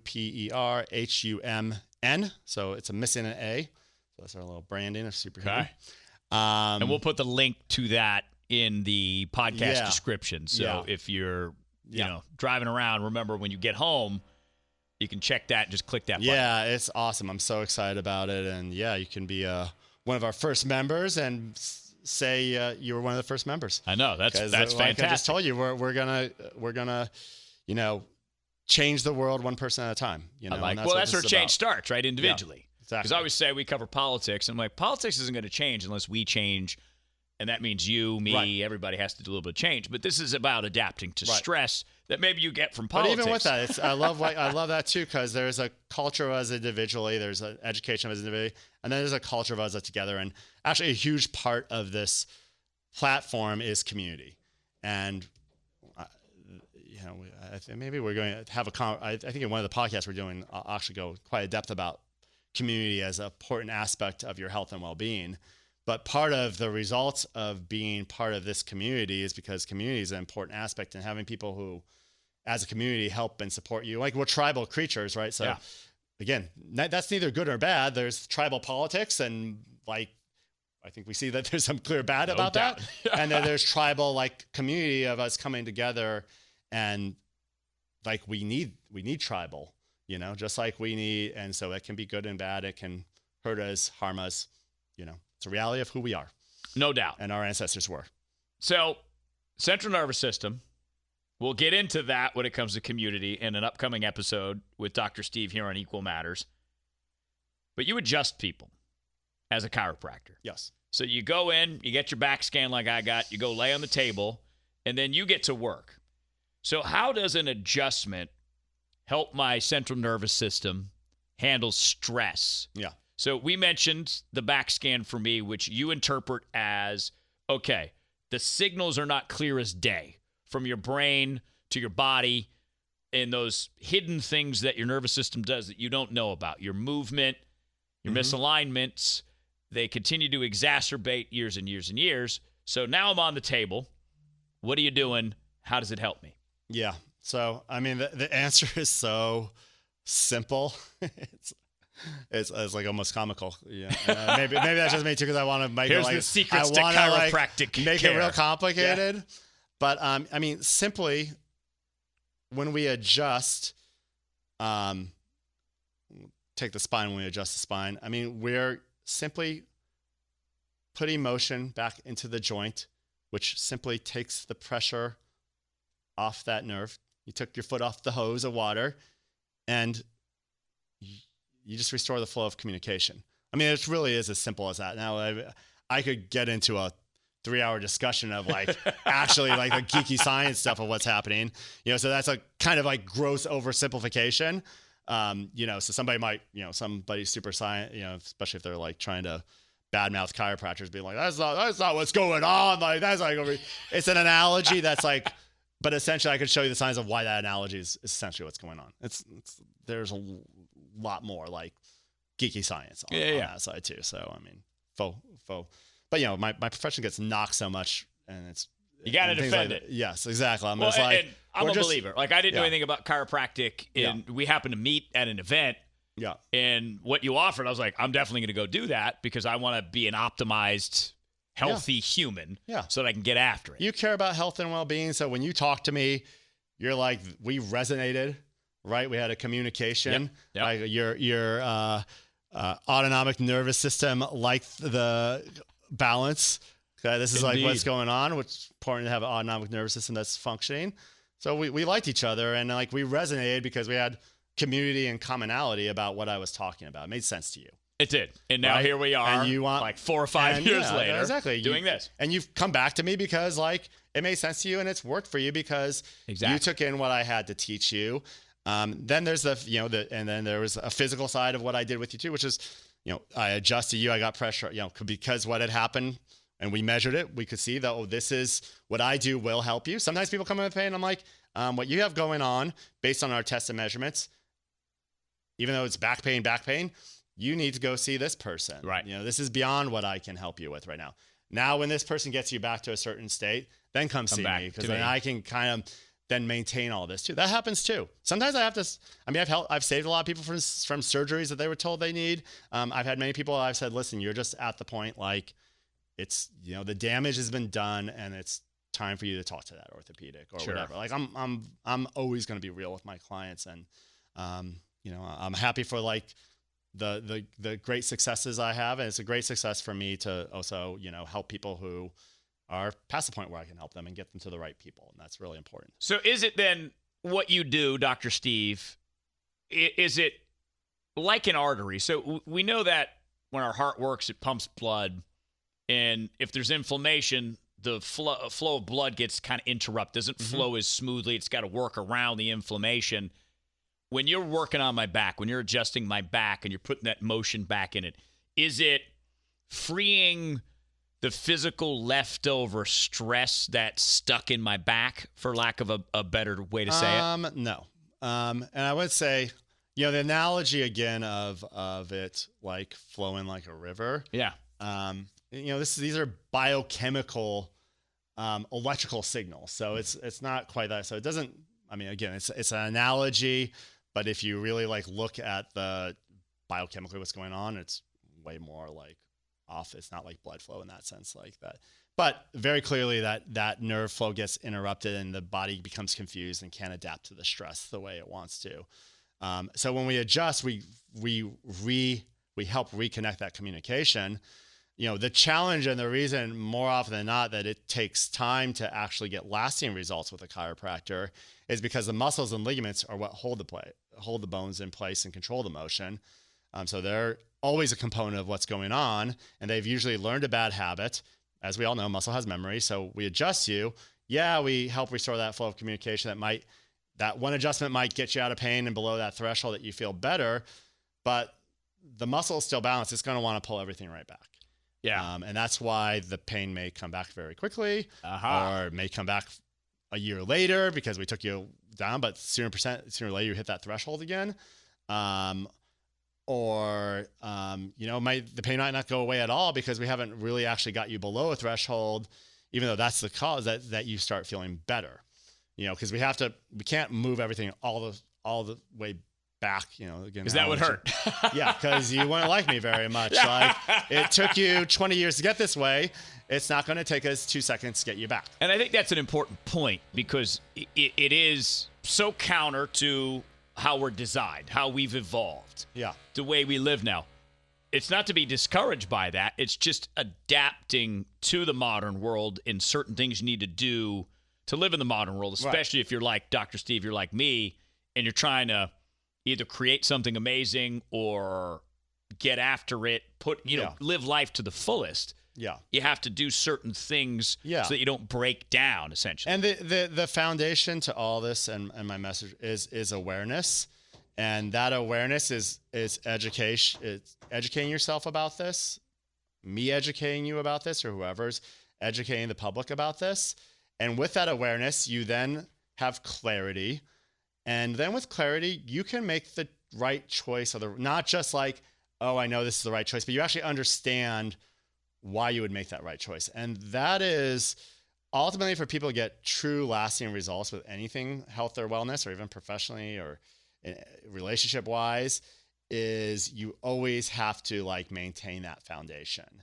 And then once you have that foundation, then, and we'll have conversations, then you can like get the most out of like the fun, like I'm biohacking my body now and I'm doing cold therapies because I'm optimizing, like I feel like a beast, like that guy, you could take, 12 shots of caffeine and feel that way, but also have all the negative, or you can literally like get your body. I'm 51 and like, I've like learned and looks younger ways, than I do. And I'm just about to be 45. There's not an accident that I feel this way or whatever. And I'm at the point where I've like mastered this so much that I can like start hacking these things and doing things to optimize these things in ways that like, you got to get this point first, or, again, I can teach you those things and those things might help you, but you're not going to get the best results without these foundational things being in place all the time. We'll be doing our other podcasts on things that's foundational you need to get in place. Sleep, that's just a foundational thing. You can do all these other things right. If your sleep's off, it's screwing your nervous system. Yeah. It's screwing everything else up. Nutrition, there's certain just foundational needs that you need nutritionally. And that involves also like good gut health, so you can absorb things properly nutritionally. There's, there's what we're talking about today, balancing your nervous system. Like nobody can get away with not doing these things foundationally. And then you can start doing the fun things. And then like that turns into what, my passion now of longevity and like being 51 and having the blood work of like I did in my mid 20s and actually doing more stuff and more energized and feeling better than my mid 20s. Wow. Which, and doing this all, naturally or whatever, or if I'm hacking things not in a way I'm taking a drug or medication. They might be, classified as a drug or medication, but it's actually, it's actually like I'm doing stem cell IVs on myself and doing things that are just like turning around the aging process in a way that's just totally congruent with the body. And that's something that science is catching up on, is figuring out how and why the body ages and then what to do about it. This is happening now. Yes. It's not just science is catching up. Yeah, science catching up on a lot of things, but science is also able to like hack things particularly with aging, which is, I'm sure we're going to have that conversation in ways that, you thought was science fiction. It's happening now. And the stuff that you're aware of that's happening now, stem cells, things like that, which are amazing and miraculous.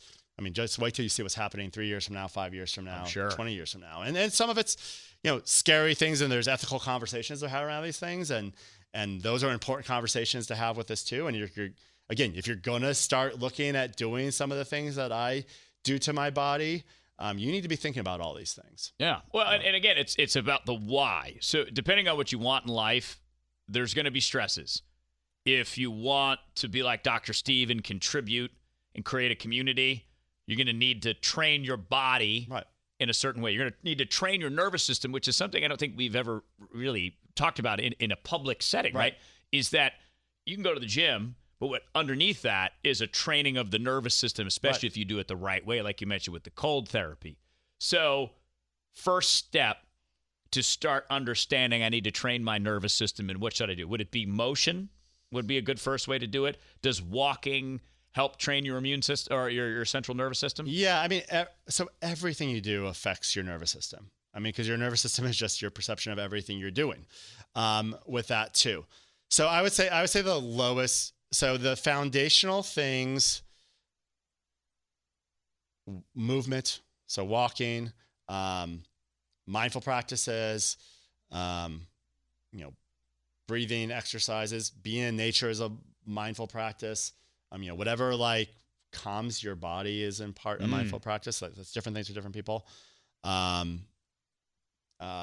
Sleep, like these are just foundational things. And if any of them are off, it's going to negatively affect your nervous system. So part of that balancing of your nervous system is all those things. We'll be having conversations about all those things because they're just all foundation. And think about them like pillars on a building. And if one of your weakest link is your weakest pillar, but all those pillars have to be there. My weakest link, everybody's got them, and I'm not 100% on any of those. Like nobody is. My weakest link is my sleep. So, for whatever different reasons, some of them are biological. My sleep is my challenge, and I spend a lot of time focusing on that because that's a challenge. Some people, it's nutrition. Some people, they're just so stressed out and they haven't, they're getting to a mindful thing is like their biggest challenge. Some people, like I do, have ringing ears all of a sudden. So, yeah. But current theory on that is, again, it's my body's out of alignment because I've been chasing after something. So it's kind of fun to live through that and realize, okay, if you do want to be the best at something, you want to be Michael Jordan, you want to be Tony Robbins, your body's going to go through some things that you need to prepare it for. Right. And maybe you don't want to be Michael Jordan or Tony Robbins, but maybe you want to be the best version of you. You have to get down to these foundational levels to be able to assess what's going on with you, to determine your stress levels, and then adjust accordingly. Yeah. And what I coach people to do is think about this like a team effort, and you're the star of the team. Nothing happens without you, Rob. You're the star of your team with your body. And nobody, again, this comes back to the community and the people you surround yourself with. Nobody does it by themselves. And, you get to pick your team. You get to pick who's your body workers. You have me, I'm your chiropractor. We're body work, but body worker might be a massage therapist, acupuncturist, people working in the physical realm, and you might have all those things. It's important. Pick your team wisely. Yeah. Medical doctor. Yeah. They're more in that biochemical world of, we're going to shift and change things biochemically, or if you need a surgery, like thank God for medical doctors. If you're in a life or death situation, heart attack, like go to medical doctor. And we have great trauma care in America. Absolutely. And exercise, you might have a coach. You might have a coach, the emotions of having a business and a coach like that. These are all people on your team Rob, right? So pick your team wisely. And so those are the people that you trust and you go to advice for and help. I have a chiropractor. I can't adjust myself. So I have a chiropractor. I have people on my team. There's body workers that I need. That would be kind of interesting to be able to try to adjust yourself. And let me move my body like this. No. I've dreamed about how to do it. It doesn't work. And I need to go a lot more yoga. For sure. Yes. So, pick your team wisely. You get to pick your team. But you have to be in charge. Again, most people are so disempowered when it comes to their health and well-being. That is the old school model. That's definitely was the model, doc up here, my doc's in charge of my health and well-being. No, your doc, again, my opinion, my doc is part of my team. If my doc is telling me I need a drug or medication, I'm not interested in taking a drug or medication, but I'm always going to listen to my doc and give me a good reason why I should be. And, when I ruptured my L3 disc and I couldn't even stand up because I was in so much pain, I was interested in some drugs and medication. Makes sense, right? Yeah. You need to alleviate that pain. I try to minimize those things, but there's a time and place for everything. Sure. My mindset is that's the last resort for me, whatever last resort means. But that's my mindset, right? Well, and I think that in so many ways, Dr. Steve, a lot when we seek easy solutions is when the medical care becomes almost like a subscription service like Netflix. It's like, here's a pill. You need to be on this for the rest of your life. Like, no. Here's a pill. And here's what we're going to do so you don't have to rely on the pill. Yeah. That's kind of where chiropractic comes in, right? That's where they don't.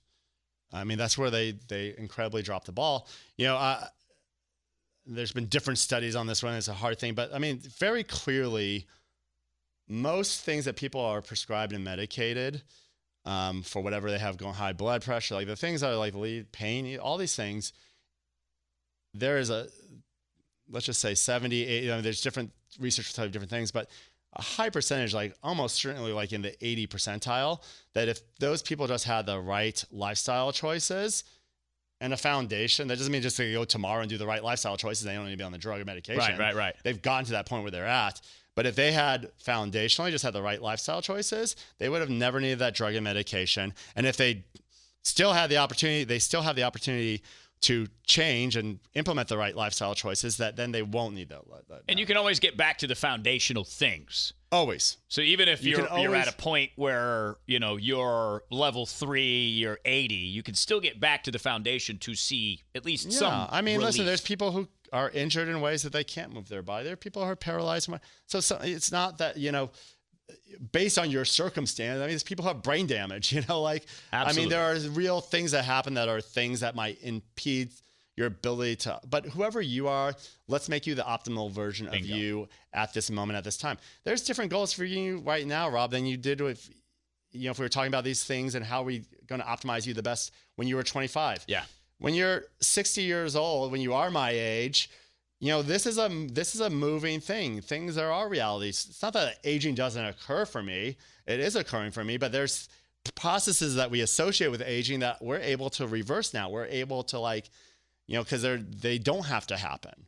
So you don't have to turn in. We understand now, decay of the generation, that you don't have to turn into the little old man, or little old lady with the hump in their back.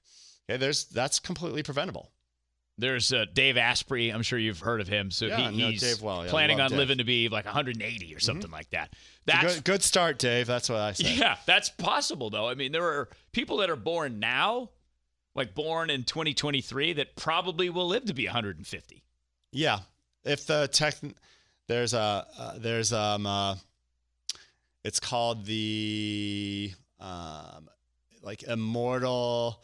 What is it when you break the atmosphere? Oh yeah, they're like the point of no return.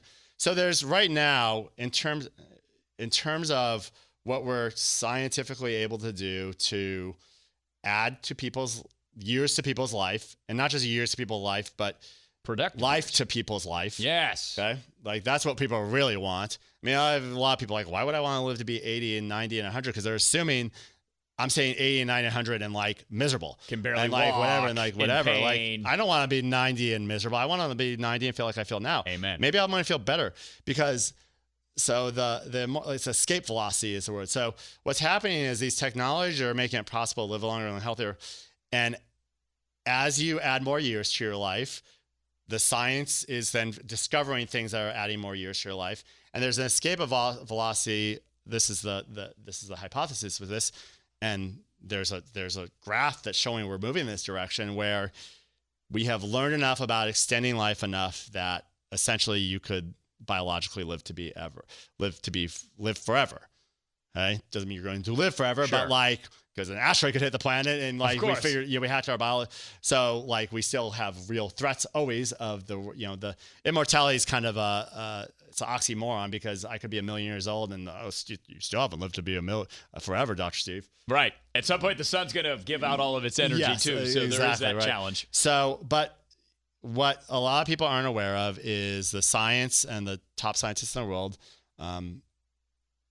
for the most part, in consensus, say there's no reason why you couldn't live forever. We haven't figured out. Now we understand enough about the body that we know what the problems are. That, as far as we're concerned, are all solvable problems that you potentially couldn't live forever. So how? And I guess we'll kind of do this in conclusion, Dr. Steve, because this is, again, going to be part of an ongoing series of which we will talk more about longevity, sleep, aging, all of these things. But to tie it back into the central nervous system and how important it is. So whatever longevity it is, maybe I get to live and have the privilege to live to 90. Maybe I get to be 105. How important is the central nervous system and how I treat it to that longevity goal that I have? It's a vital part. It's again, everything that you're experiencing in this life and this world as we know it is experienced through your nervous system. So there's no separating it. It was what I would say with that. And this is why, again, you asked the question to start with, why isn't my doctor, my medical doctor asking me about this? It's not what they do.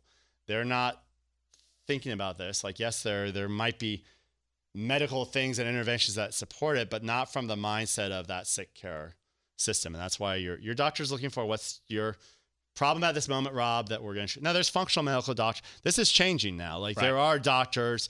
It's just like your standard primary care doctor is not, he might, unless she happens just to be, on the sidebar, fascinated by this stuff.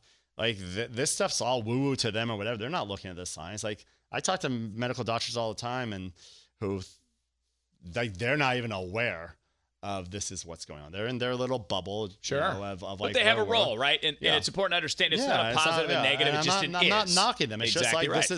this is a reality. I mean, a lot of them, when they become aware, like, whoa. That's how I ended up with my medical director at my office, who's a MD-ER doctor.